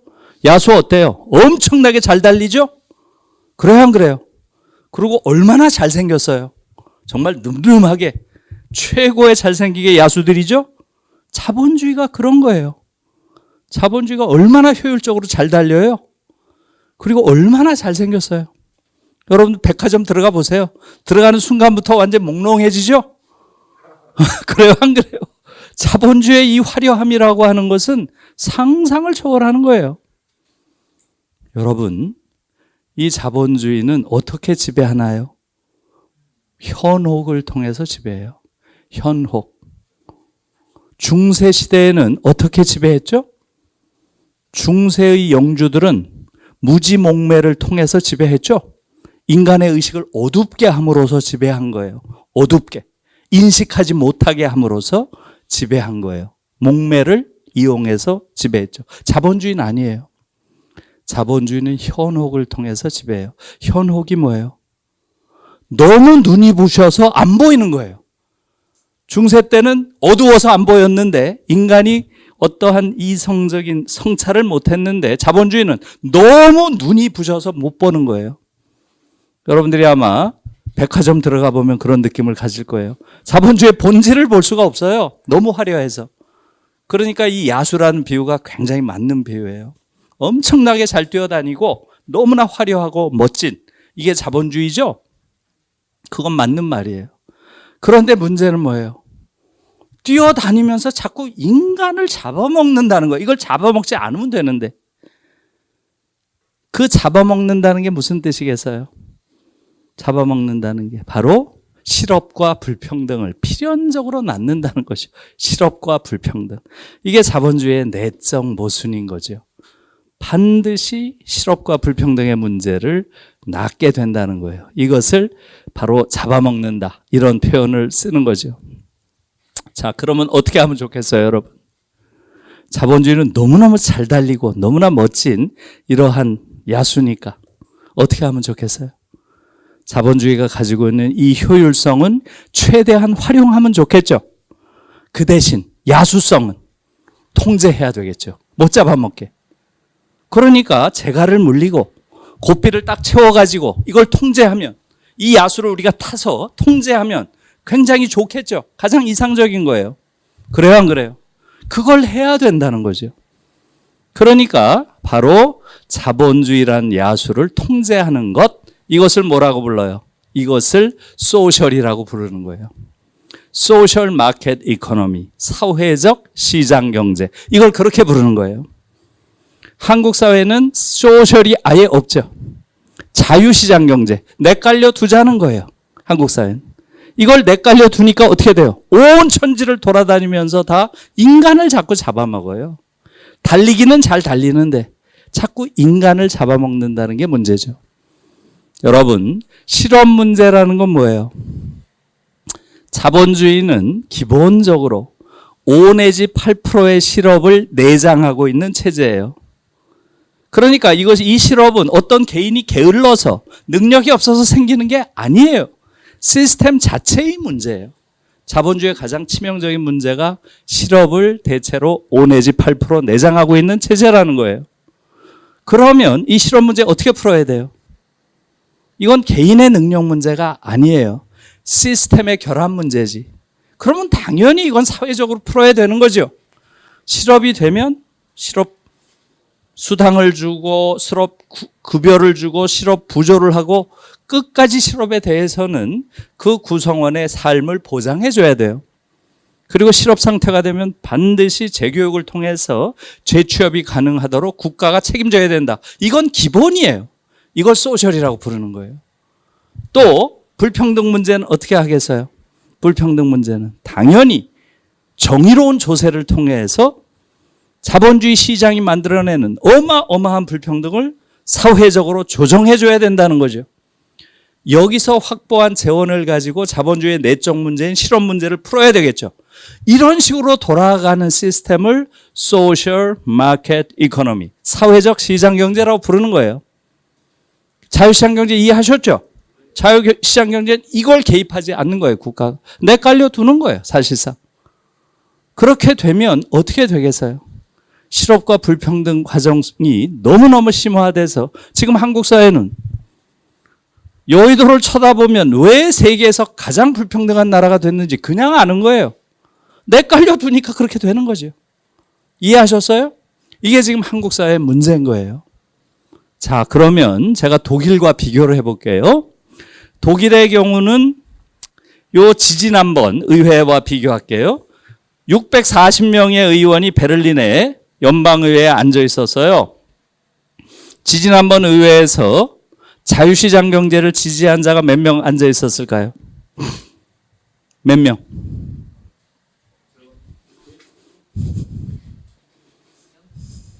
한 명도 없었어요. 한 명도. 이게 지금 우리와는 너무나 극단적인 차이가 나는 거죠? 한 명도 없었어요. 이걸 잘 생각하셔야 돼요. 여기에 답이 있는 거예요. 지지난번 의회에서는, 독일 의회 안에서는 자유시장 경제를 지지하는 자유민주당이라는 데가 의회에 아예 못 들어갔어요. 그래서 한 명도 없었습니다. 아마 여러분들이 앙겔라 메르켈이라고 아시죠? 요 전에 독일의 수상이 여자였죠? 앙겔라 메르켈이 가장 보수적인 정당의 그러한 수상이었어요. 기독교 민주당. 이 기독교 민주당이 주장하는 경제 시스템이 뭐겠어요? 바로 지금 말씀드린 그거예요. 독일에서 가장 보수적인 정당의 정강 정책이 바로 소셜 마켓 이코노미예요. 사회적 시장 경제. 가장 보수적인 정당. 그러니까 사회적 시장 경제는 뭐겠어요? 지금 다 말씀드린 대로예요. 이들은 자본주의 시스템 시장 경제 인정. 굉장히 효율적이니까. 그러나 그것을 소셜. 아까 말한 대로 실업과 불평등 문제는 국가가 재분배를 통해서 이 문제를 해결한다. 그 핵심적인 수단은 뭐겠어요? 정의로운 조세. 정의로운 조세를 통해서 불평등을 조정하고 또 여기서 생긴 재원으로 실업 문제를 푼다. 이거죠. 대부분 다 그렇게 하는 거예요. 독일은 가장 보수적인 정당이 그걸 합니다. 이거보다 한 발짝 왼쪽에 있는 한 발짝 더 진보적인 정당은 이름이 뭐예요? 사회민주당이죠. 3인당. 독일 3인당. 3인당은 어떤 정책이겠어요, 그럼? 3인당은 소셜리스틱 마켓 이코노미예요. 소셜리스틱. 소셜과 소셜리스틱 조금 차이가 있죠? 사회주의적 시장 경제예요. 말하자면 사회주의적. 이건 뭐겠어요? 시장 경제는 인정. 시장 경제 효율성 인정한다. 그러나 인간이 존엄한 존재로 사는데 반드시 필요한 영역, 이 영역은 절대로 시장에서 거래하면 안 돼 하는 게 사회주의적 시장 경제예요. 인간이 존엄한 존재로 사는데 꼭 필요한 영역이 뭐겠어요? 뭐겠어요? 교육, 의료, 주거. 이 세 영역은 인간이면 당연히 누려야 돼. 주거가 있어야 살 것이고 병에 걸리면 당연히 치료받아야 되고 아이들은 교육을 받아야 되죠. 이것을 가지고 장사하면 안 된다는 거예요. 이 영역은 당연히 국가가 이 영역을 공적인 차원에서 책임져야 된다는 거죠. 이게 사회주의적 시장 경제예요. 지금 한국 어때요? 한국. 대학의 87%가 사립대학이에요. 제가 있는 대학도 사립대학이고요. 전 세계에서 사립대학 비율이 가장 높습니다. 왜 그렇겠어요? 자유시장 경제 지지한 자들이 99% 앉아있는 나라예요. 그래서 그런 거예요. 독일은 사립대학이 아예 없습니다. 95% 이상이 다 국립대학이고요. 국립대학 안에서는 다 모든 대학이 평준화되어 있고요. 모든 교육을 받는 것은 다 무료고요. 학생들에게 매달 120만 원씩 생활비까지 줍니다. 고등교육을 받는 것까지 다 국가가 책임져야 된다. 이것은 부자는 좋은 교육을 받고 가난한 사람은 못 받고 이건 있을 수 없는 일이다. 이게 독일 사회예요. 예를 들면. 조금 이해하셨어요? 자, 3인당보다 더 왼쪽에 정당이 있을까요? 있어요. 뭐예요? 녹색당. 녹색당 아시죠? 녹색당은 생태적 시장경제를 주장합니다. 생태적. 이건 뭐겠어요? 시장경제 인정. 그러나 자연을 파괴하는 건 절대 안 돼. 엄청나게 녹색당은 단호합니다. 비타협적이에요. 자연을 파괴하는 건 절대 안 된다고 하는 굉장히 강력한 그러한 주장을 한 게 지금 녹색당입니다. 지금 녹색당이 독일에서 제1당이 될 가능성이 많아요. 지금 요 얘기는 또 생태 얘기니까 또 긴 얘기니까 따로 안 할게요. 이거보다 더 좌쪽에 또 있을까요? 있어요, 없어요? 있습니다. 예, 이 정당은 이름이 그냥 내놓고 좌파당이에요. 더 레프트예요, 더 레프트. 당명 자체가 그냥 내놓고 우린 좌파야. 이 정당은 시장경제 반대합니다. 이 정당 하나는 시장경제에 대한 사회주의적 대안을 모색한다. 이게 입장이에요. 그래서 지지난번 독일의 의회는 이 4개의 정당이 모여가지고 모든 정책 결정을 하는 거예요. 그러면 어떤 법을 만들겠어요? 지금 한국의 의회 한번 보세요. 지금 소위 민주당과 국민의힘이라고 하는 정당은 안에 들어가서 경제정책을 한번 보세요. 아무 차이가 없어요. 그렇기 때문에 이들이 지금 어마어마하게 싸우죠. 매일 싸우죠. 이재명을 잡아 넣는다 만다 무슨 뭘 가지고 매일 싸우죠. 왜 매일 싸우겠어요? 이들의 정책에 아무런 차이가 없다는 걸 국민들이 알까 봐 열심히 싸우는 거예요. 이건 역설적이에요. 역설적. 한국의 정당은 아무런 정책 차이가 없기 때문에 이렇게 심하게 싸우는 겁니다. 그걸 아셔야 돼요. 이게 지금 한국의 상황이에요. 그래서 여기서 알 수 있는 건 뭐겠어요? 이것도 여러분들이 잘 모르시는데요.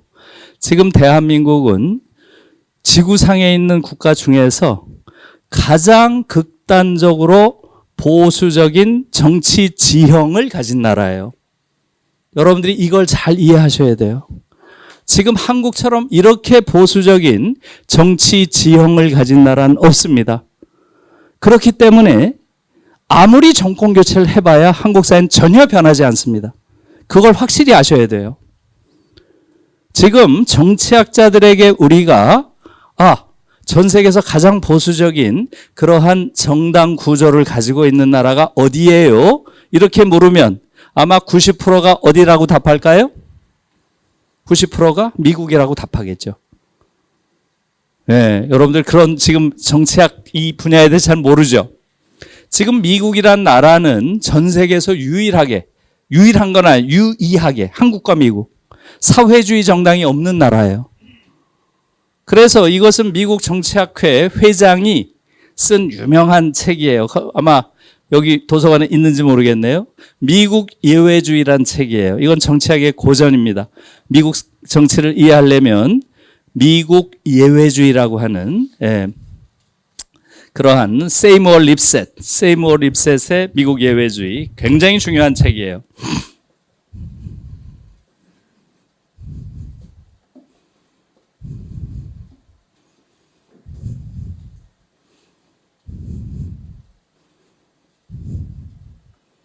아메리칸 익셉셔널리즘이라고 해요. 아메리칸 익셉셔널리즘. 미국 예외주의겠죠? 부제가 뭐예요? 왜 미국에만 사회주의 정당이 없을까예요? 부제가. 미국에만 사회주의 정당이 없으니까. 근데 미국만 아니라 한국에도 없죠. 그래서 한국과 미국만 사회주의 정당이 없는 거예요. 그런 나라 없어요. 지구상에. 그러니까 대부분의 사람들이 전 세계에서 제일 보수적인 정치 지형 가진 나라가 어디예요? 이러면 당연히 미국이라 그래요. 한국은 잘 모르니까. 그런데 한국은 어때요? 그 미국보다 더 보수적인 정치 지형을 가진 나라예요. 미국보다도. 여러분, 지난번 미국 대선 기억하세요? 조 바이든이 됐죠? 도널드 트럼프랑 붙어서. 그 전에 민주당 내부에서 경선이 있었죠? 민주당에서 어떤 후보들이 나왔나요? 버니 샌더스, 엘리자베스 워렌, 굉장히 중요한 민주당의 인물들이에요. 이들이 어떤 걸 주장했나요? 이들이 주장한 거 한번 여러분 복기해 보세요. 이들이 주장한 핵심적인 건 이겁니다. 예. 대학 등록금 철폐, 대학 무상교육. 두 번째, 대학생 부채 탕감. 우리랑 똑같아요. 미국도 대학이 너무 비싸니까 젊은 애들이 전부 다 빚장이에요. 그러니까 요번에 털고 가자. 대학생 부채 탕감. 부채를 다 탕감해버리죠. 그게 공약이었어요. 이것을 위한 부유세 도입. 이 세 가지가 핵심이었습니다. 부유세. 여러분, 지난번 우리 대선 때 이런 공약 낸 사람 봤어요? 못 봤어요? 있어요? 없어요? 이 정도 공약을 낸 후보 보셨어요? 못 보셨어요? 아예 없죠? 그러면 우리가 얼마나 보수적이란 이야기예요? 증세란 말 자체를 꺼내질 못해요, 한국 사회에서는. 그래요, 안 그래요? 부유세는 말할 것도 없어요. 미국에서는 지금 증세, 부유세, 황제세, 횡재세. 요번에 코로나를 맞으면서 횡재한 자들이 엄청 많아요. 그걸 다 세금으로 다시 걷어들여야 된다. 이건 너무나 당연한 주장으로 되어 있어요. 한국에서 그런 주장 하나요? 아예 하질 않아요. 왜? 훨씬 더 보수적이니까. 그걸 아셔야 됩니다. 그래서 이렇게 설명하면 여러분들이 이해하시기 편할 거예요. 잠깐만요. 지금 우리 국민의힘이라고 하는 정당이 있죠? 그 정당은 여기 있는 정당이에요. 여기. 오른쪽 끝에. 더 이상 못 가요. 가고 싶어도 못 가요.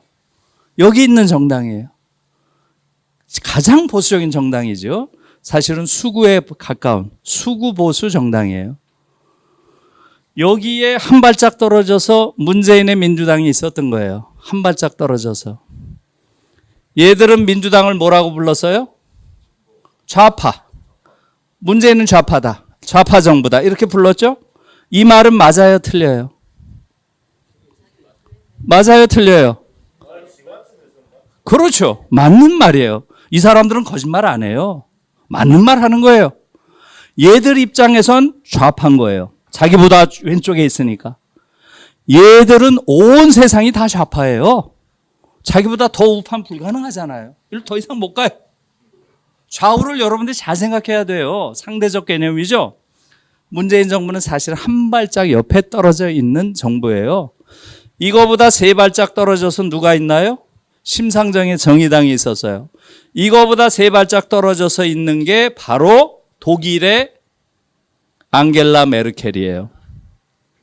독일의 가장 보수적인 정당이 한국의 가장 진보적인 정당보다 훨씬 진보적이에요. 이해하셨어요? 그렇기 때문에 한국에서 정권 교체는 이 오른쪽 끝에서 여기서 벌어지는 일이에요. 아무리 정권 교체가 돼봐야, 아무리 민주화가 돼서 정권 교체가 돼봐야 이러한 정치 지형에서는 사회적 변화는 불가능하다는 거예요. 이해하셨어요? 그래서 한국 사회가 안 변하는 거예요. 여러분, 국민들이 아직도 이걸 잘 이해를 못해요. 여기 끝에 있는 여기를 보수라고 부르고 언론이 여기 바로 옆에 붙어 있는 걸 진보라고 불러요. 어처구니 없는 거죠. 완전한 기만입니다. 이것은. 그래서 지금 국민들이 이런 정치에 기만적 정치 언어에 포획되어 있어요. 그러니까 한국 사회 정확히 못 펴는 거죠. 이것이 핵심적인 문제고요. 국민들이 너무 이 사실을 모르니까 한 노인이 계속 등장해서 국민들을 깨우치려고 했죠. 김종인 알죠? 그 전에는 문재인 옆에 서 있었죠? 기억나세요? 5년 전에? 그때 문재인 옆에 서 있다가 어느 순간 또 윤석열 옆에 서 있죠? 이 사람이 이걸 왔다 갔다 하기를 몇 번을 했어요, 지금까지. 왜 이분이 계속 이 일을 했을까요? 국민들에게 깨우쳐 주려고. 둘 사이에 아무 차이 없어. 무슨 얘기인지 알겠어요? 아무 차이 없어요. 그걸 국민들이 아직도 몰라요. 예? 여러분, 둘 사이에 차이가 전혀 없는 건 아니에요. 차이가 조금 있죠? 뭐의 차이가 있는 것 같아요? 딱 한 가지 차이가 있어요. 김정은이를 어떻게 볼 것인가? 이건 달라요. 김정은을 타도의 대상으로 볼 것인가?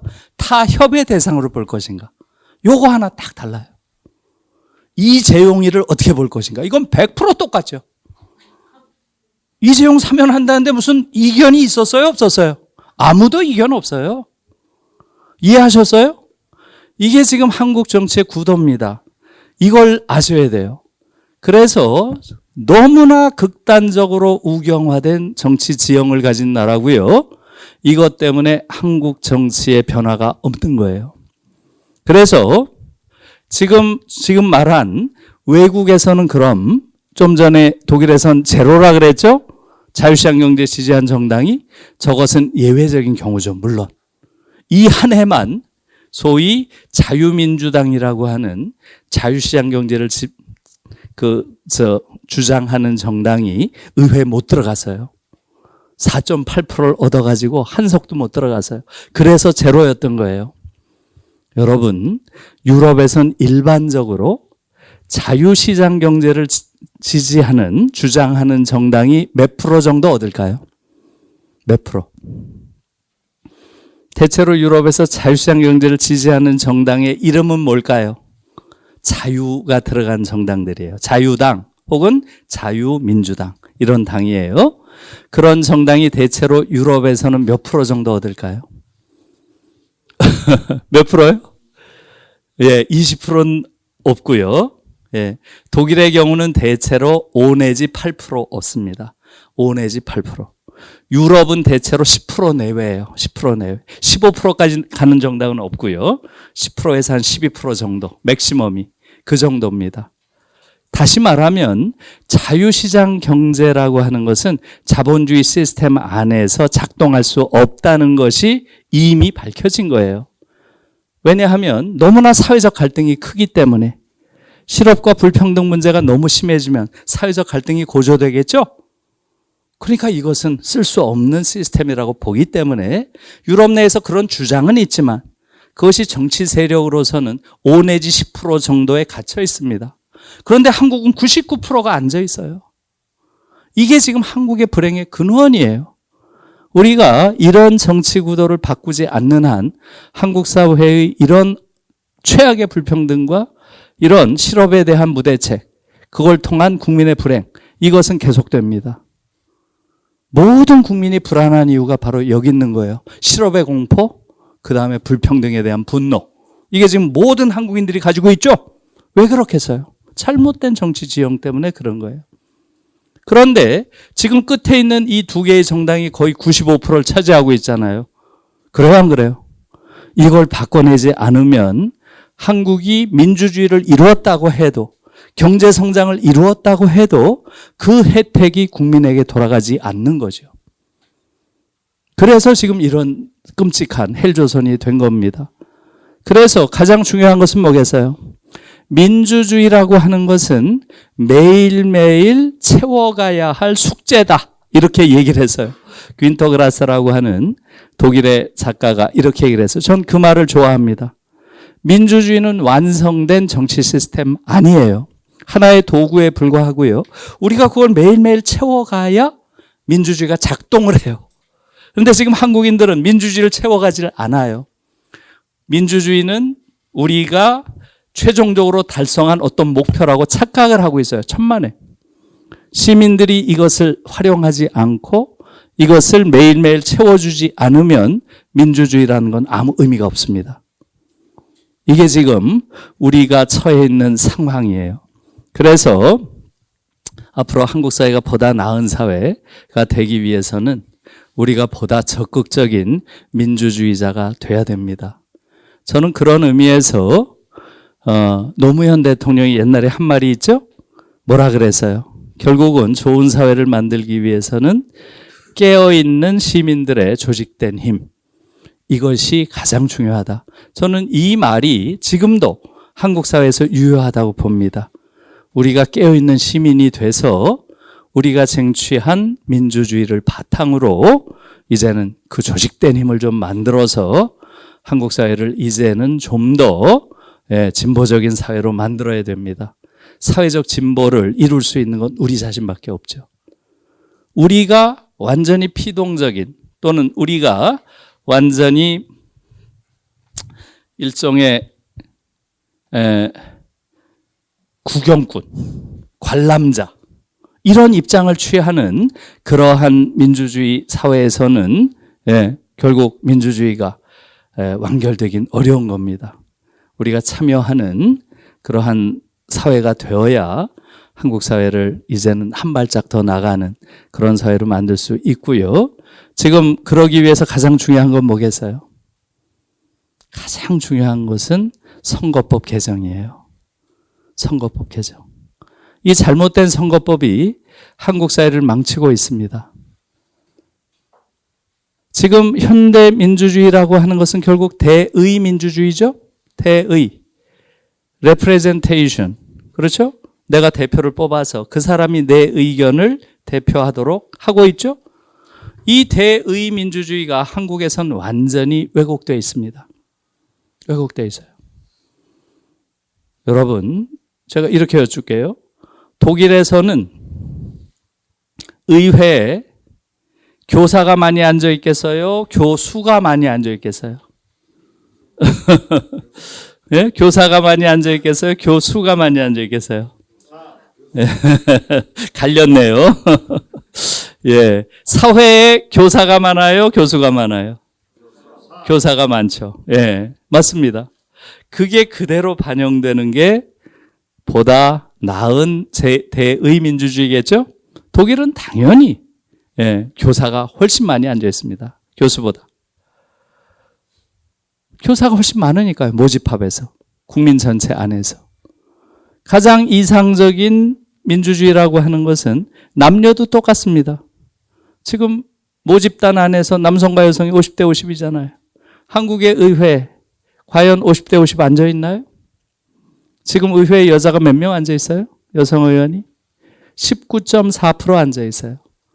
지금 의회가 재헌의회 이래로 가장 많은 여성 의원이 앉아 있는 그러한 사회입니다. 사례입니다. 그런데도 20%가 안 돼요. 예? 유럽의 대부분의 나라들은 50대 50입니다. 노르웨이, 핀란드 같은 경우는 여성 과반이 된 지도 많습니다. 여성이 더 많이 앉아 있는 경우도. 한국은 지금 아직 먼 거죠. 또 이러한 성의 불평등뿐만 아니고요. 더 심각한 게 바로 세대 불평등입니다. 세대. 지금 40대 이하 39살까지 지금 몇 프로 앉아 있나요? 지금 3, 4%밖에 안 됩니다. 한국이. 지난번 의회에는 0.6%, 2명 앉아 있었어요.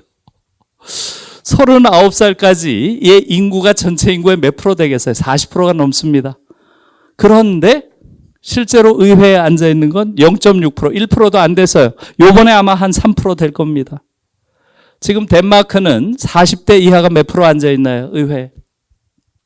39살까지. 42%가 앉아 있어요. 42%. 그러니까 한국 의회라는 게 얼마나 세대적으로도 50대, 60대, 특히 60대가 넘는 남성들이 대다수가 의회를 점하고 있어요. 그들이 나라를 망치고 있는 겁니다.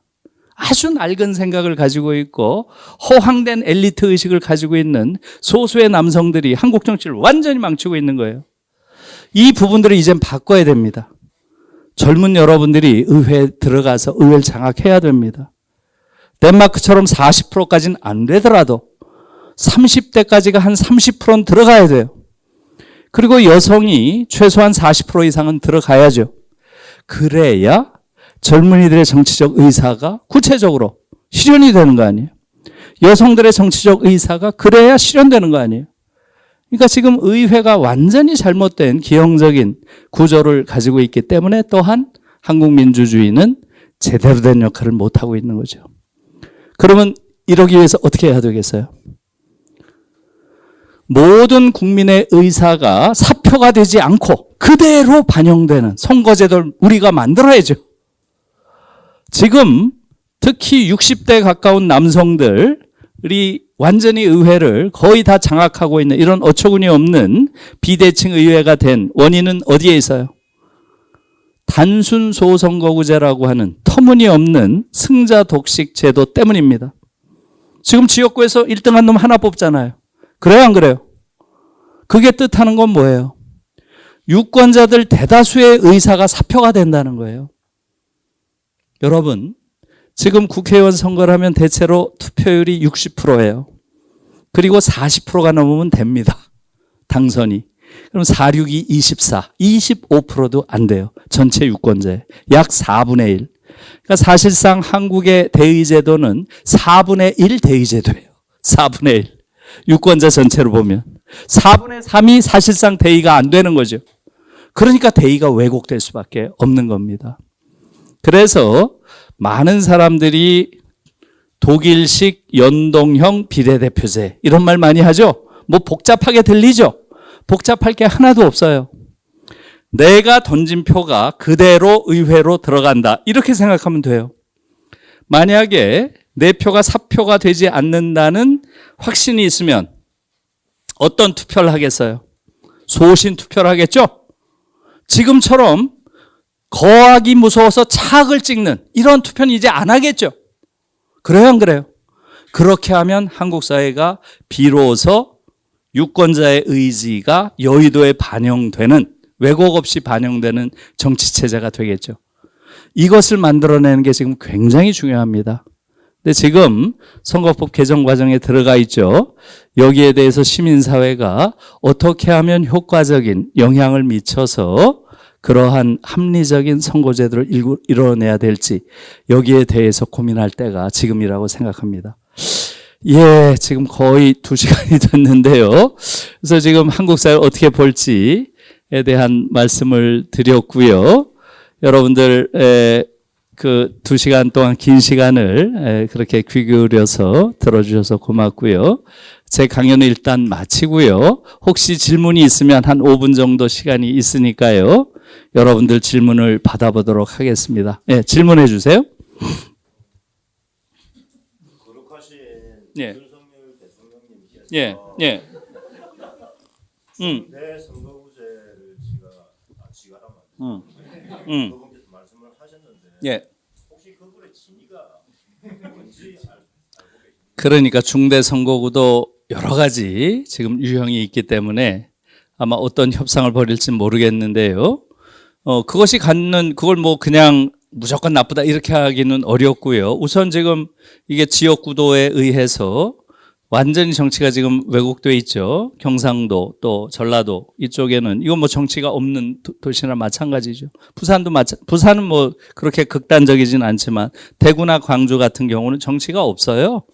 그냥 무조건 다 한 정당으로 몰리기 때문에 그렇게 돼 있으니까 그 문제를 완화시키는데 조금 효과가 있는 측면은 분명 있겠죠.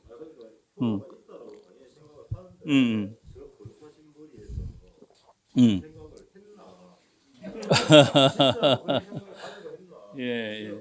그러니까요. 저는 지금 그런 중대 선거구보다는 지금 소위 연동형 비례대표제라고 하는 독일식 이것이 가장 국민의 뜻을 반영하는 데는 이상적이다 이렇게 보고요. 실제로 그건 제 주장이 아니고요. 놀랍게도 박근혜 정부 시절에 선관위원회에서 그걸 제안을 했어요. 깜짝 놀랐어요, 제가. 그 당시에 선관위원회가 그 제안을 했던 연동형 비례대표제가 지금 한국에서는 가장 좋은 그런 제도라고 보이고요. 저는 그것을 그대로 받으면 대체로 된다고 봅니다. 그렇게 되면 한국 사회 어떻게 될 것 같아요?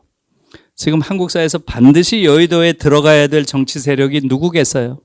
녹색당 들어가야 됩니다. 지금 녹색당이 들어가지 않으면 한국의 생태 문제 너무너무 심각해질 거예요. 그렇게 되면 아마 녹색당이 5% 정도는 전 얻으리라고 봅니다. 내 표가 사표가 안 된다는 확신이 있으면 녹색당이 던지겠죠. 그런 사람이 지금 가장 시급한 게 생태 문제다. 이렇게 보는 사람 전 5% 넘는다고 봐요. 그럼 녹색당이 한 5% 들어가면 15명 정도가 앉아있죠. 그들이 움직이면 생태 문제를 사회 문제로 부각시킬 수가 있어요. 그러면 그 문제가 상당 부분 해소될 수 있을 겁니다. 그리고 불평등 문제. 지금 제일 심각한 게 불평등이죠. 이 문제를 가장 합리적으로 대변하는 정당, 그러한 정당이 15%에서 20%는 저는 얻는다고 봅니다. 예. 그게 정의당이 될지 어디가 될지 모르겠지만 아무튼 정의당도 좀 각성을 해야죠. 그 문제를 더 잘 대변하도록 노력을 해야 되겠죠. 그렇게 되면 한국 자본주의가 가지고 있는 사회적인 문제, 즉 불평등, 생태적인 문제, 즉 환경 문제, 이것을 지금 푸는 정당이 여의도에 들어가지 않으면 굉장히 심각한 상황이 오리라고 저는 생각을 하고요. 그런 부분에 관심을 많이 가지셔야 됩니다. 예, 또 질문이 있으신가요? 예, 초기까지만 네, 듣겠습니다. 예, 예.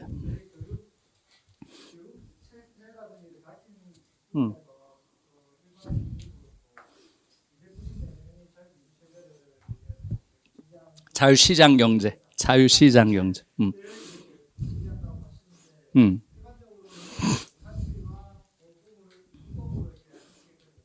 그렇죠. 예.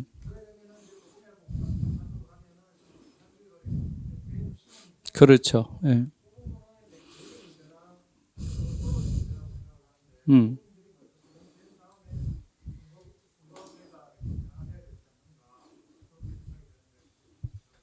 예, 아주 중요한 말씀 하셨죠. 지금 한국에서는 아직도 전 세계에서 유일한 냉전이 남아있는 나라죠. 지금 한국밖에 없죠. 이런 나라는. 그래서 아직도 공산주의, 사회주의 이런 이야기들을 많이 하고 있어요. 아직도. 이런 얘기를 한 나라 한국밖에 없어요. 중국에서도 이런 얘기 안 해요. 지금 공산주의 하는 나라가 어디인가요? 지구상에 있어요? 공산주의 하는 나라 있어요? 없어요? 없어요. 어느 나라가 공산주의래요? 공산주의, 사회주의를 하는 국가 자체가 지금 없습니다. 중국, 저거 완전히 자본주의 국가죠. 저게 무슨 사회주의 국가예요? 자기들이 사회주의 국가라고 주장하는 거죠. 주장. 근데 말도 안 되는 주장이에요. 그래서 제가 지난번에 베이징 대학에 갔을 때 그 얘기를 했어요. 얘들은 공식적으로는 자기 나라를 뭐라고 불러요? 중국 특색 사회주의 이렇게 불러요. 앞에 꼭 중국 특색이 붙어요. 요번에도 시진핑이 똑같은 얘기를 했죠. 그래서 제가 그 학술대회 할 때 그렇게 얘기를 했어요. 정치인들이 정치 프로파간다로 이야기하는 건 좋다. 그러나 여기 지금 학자들이 모인 학술대회에서 자꾸 정치 프로파간다 하지 마라. 너희들이 무슨 중국 특색 사회주의냐. 너희들은 중국 특색 자본주의야. 제가 그랬거든요. 그랬더니 거기 중국 교수들이 다 킥킥대면서 웃어요. 자기들은 그런 말 못하죠. 베이징대 교수들이. 제가 다 아는 친구들이니까. 킥킥대고 다 좋아하면서 웃어요. 그러나 말을 못하는 거죠. 거기서는. 그래서 지금 러시아나 중국이나 다 자본주의 국가들이고요. 심지어 지금 북한도 자본주의로 많이 시스템이 바뀌고 있어요. 그리고 북한이 가고 싶은 건 자본주의 국가로 지금 변하는 거죠. 근데 한국 사람들은 아직도 마치 사회주의, 자본주의가 서로 경쟁하거나 대결하는 것처럼 생각을 합니다. 이건 전혀 사실은 잘못된 것인데요. 지금 말씀하신 것처럼 국민들이 그렇게 생각하기 때문에 거기에 대한 교육이 좀 필요하죠. 예, 맞습니다. 예, 여러분, 장시간 동안 고맙습니다. 예.